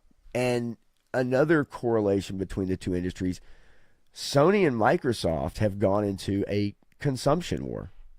Yep. Where they have bought up some of the most valuable development studios under their umbrellas.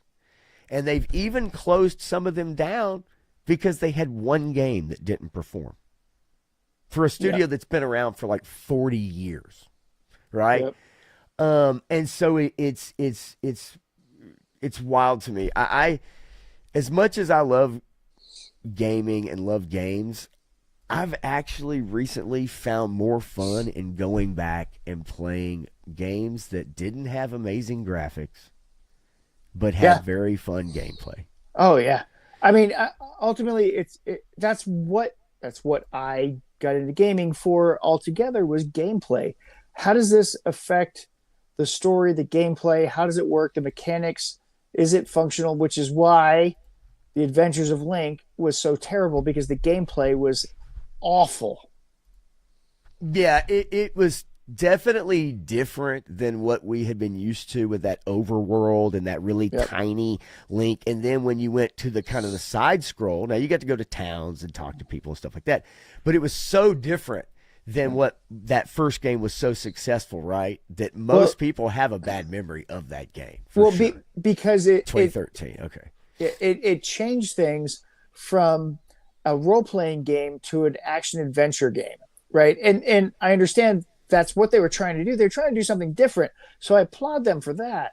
But I just think they failed miserably at it because you had things like Castlevania already out there, right? Right. You already had side scrollers that were freaking phenomenal. You had Contra, you had Bionic Commando, you had Karnov, you had all these other things that were a whole lot more fun. Holy crap. They were so much more fun to play. Ninja Gaiden, right? The most frustrating game ever. Oh, right? 100%. Just looking at this list alone right here, if you just take Metroid. a peek at this, I mean, all the games that were on this, top to bottom, some of them were hard, but you persevered through that shit, Some of them, if you died, you lost all 3 lives, you went back to the beginning, right? I had Renegade. Do you remember Renegade? Oh, yeah. Loved it. I loved that game. Yeah. I mean, obviously Mike Tyson's Punch-Out, but most of the stuff on here, I still have Rambo, but Metal Gear, that original. That Rambo game was terrible. It was bad, and it was like an Atari game because you didn't know that it was like a maze. Yeah. So you'd be running forever. But yeah, my point being though is that it's to me the shell game, the write-off part of it, because it is fascinating to me how long it takes to get this shit now. Yeah. And then so often happens is now something comes out and people don't like it. And you spend $280 million and you sell like 197,000 copies. Yeah. You're in for a bad day. You're in for layoffs, right? So it's pretty wild. I would like to see those times come down, and I don't think we are, because I think these studios love having the money influx, and then just they'll say, "Oh, we're creating jobs," right? We hired 130 extra devs this year, but it's like, but your game's not going to come out for another 5 years. You said it earlier. It's a shell game. It has to be. It's betting on the futures. It's a shell game. The video game industry has morphed into the next great scam, and people have been milking that for a while, and now they're being exposed, and game companies are shutting down. People are going bankrupt and losing everything because they bet on the wrong idea. And we're seeing the same exact thing happen to Hollywood. Yeah.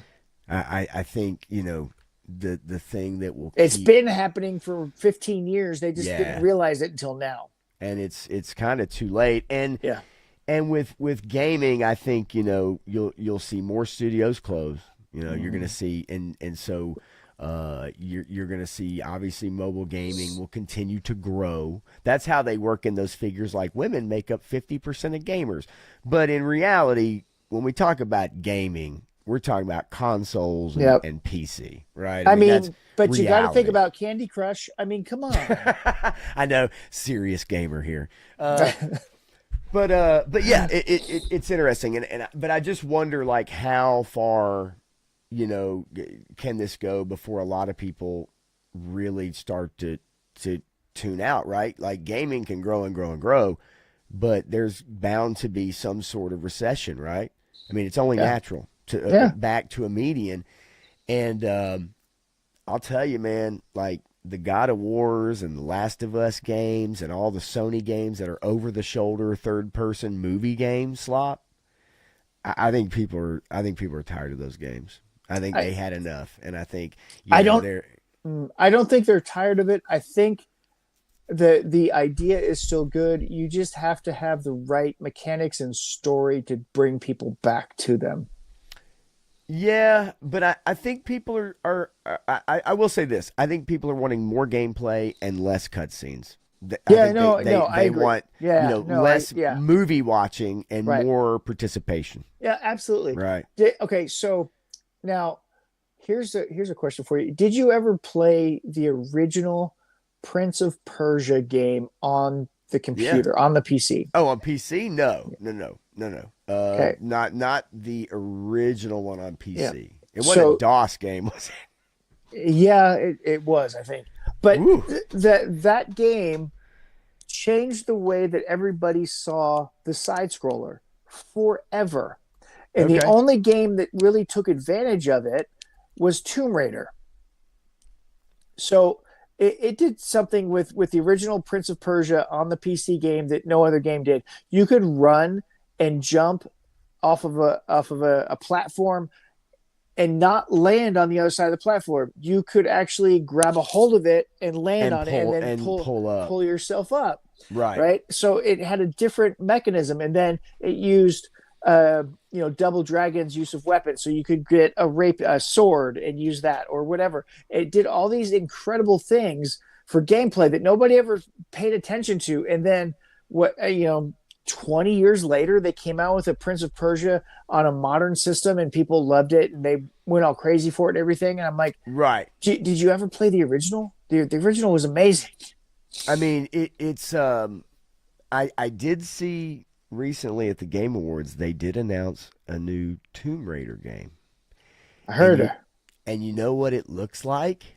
An old Tomb Raider game? Yes. Return to form.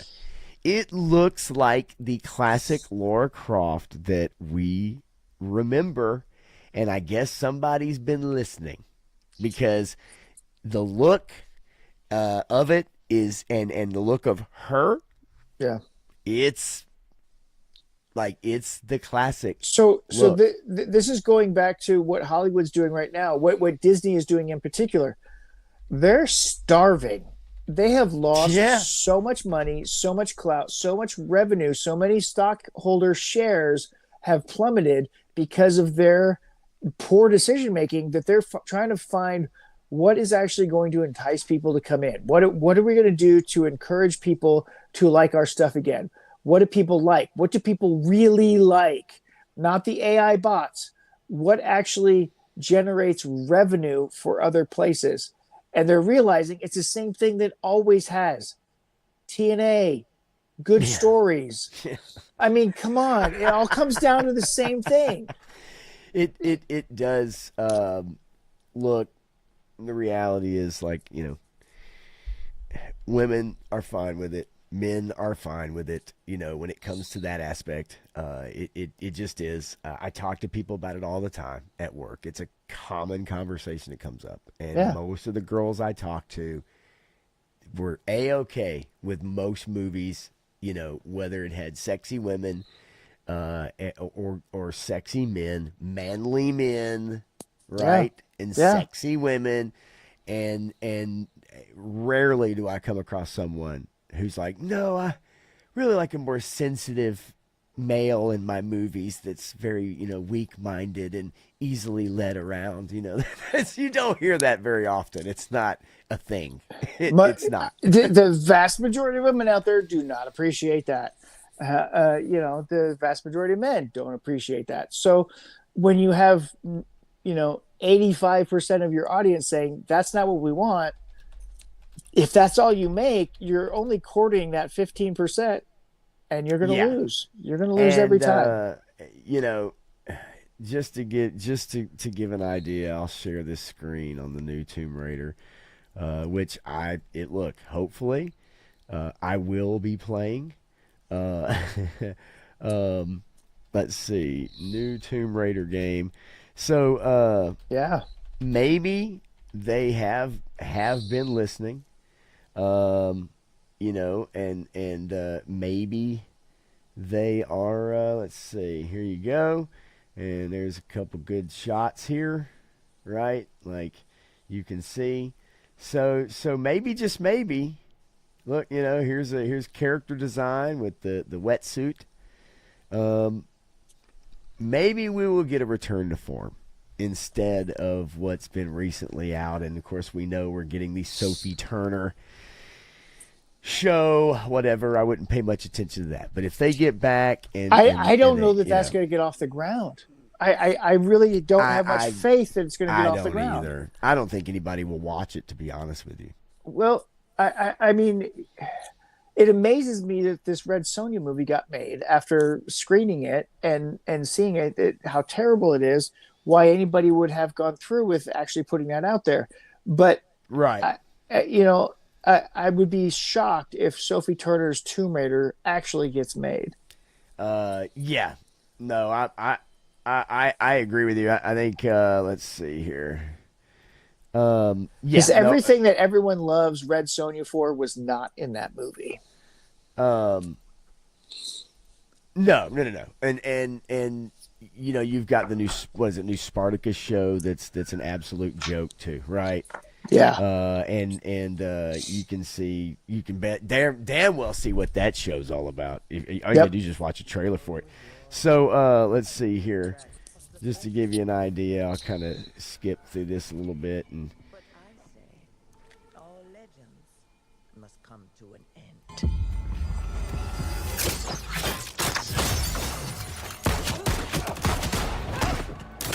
Like to see that out of my Tomb Raider game.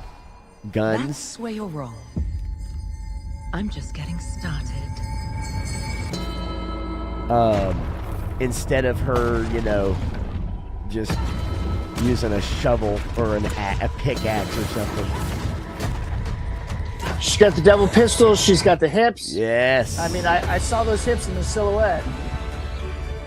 Yeah, this trailer looks pretty good. They definitely I think they had showed off a bit of gameplay. I think there's like 2 games maybe even being in development. Wow. But yeah, the double pistols classic. But so we'll see, man. We'll see. Yeah. But yeah, I think both industries have got to figure it out, and not just with the characters and stuff that we always talk about. I think they got to figure it out with getting these shows out the door, and keeping the hype up, getting these movies out the door and into people's hands, because I think that they went through a period where everybody's trying to make their online shooter Fortnite, and it hasn't worked. So I think now with single player games, they realize how crucial that is. The both industries' budgets have to come down. Yes. And they need to get shit out quicker instead of 6 episodes every 3.5, 4 years. Right? It's ridiculous. We used to know how to do this. Let's do it again. No, 100%. You're right. And Mahler was talking about it today, actually, and he's talking about the pacing and the writing. He says, well, 26 episodes and it doesn't go anywhere. He says, but in the 80s and 90s and early 2000s, 26 episodes told a hell of a lot of good story that people were engaged with the whole time. Now multiple stories a season. They can't write 6 episodes that make any sense. You're absolutely right. 100%. And Garaf, absolutely. I'm all for it. Let's do that. Me too. Let's make that happen. So on that note, ladies and gentlemen, we'll finish up here. We've gone way over time. I got to get Matthew to Betty by because he is a very, very busy man. And I'm going to start melting soon. I know, right? And I on the other hand, do not have to get up so early and get to sleep in before I go to work tomorrow. So yeah, I definitely want to get you out of here, man. So we'll end on that note. I guess Matthew, as always, I think maybe Friday, as far as some picks coming out. Every day coming out. Yep. So tomorrow is a holiday pick.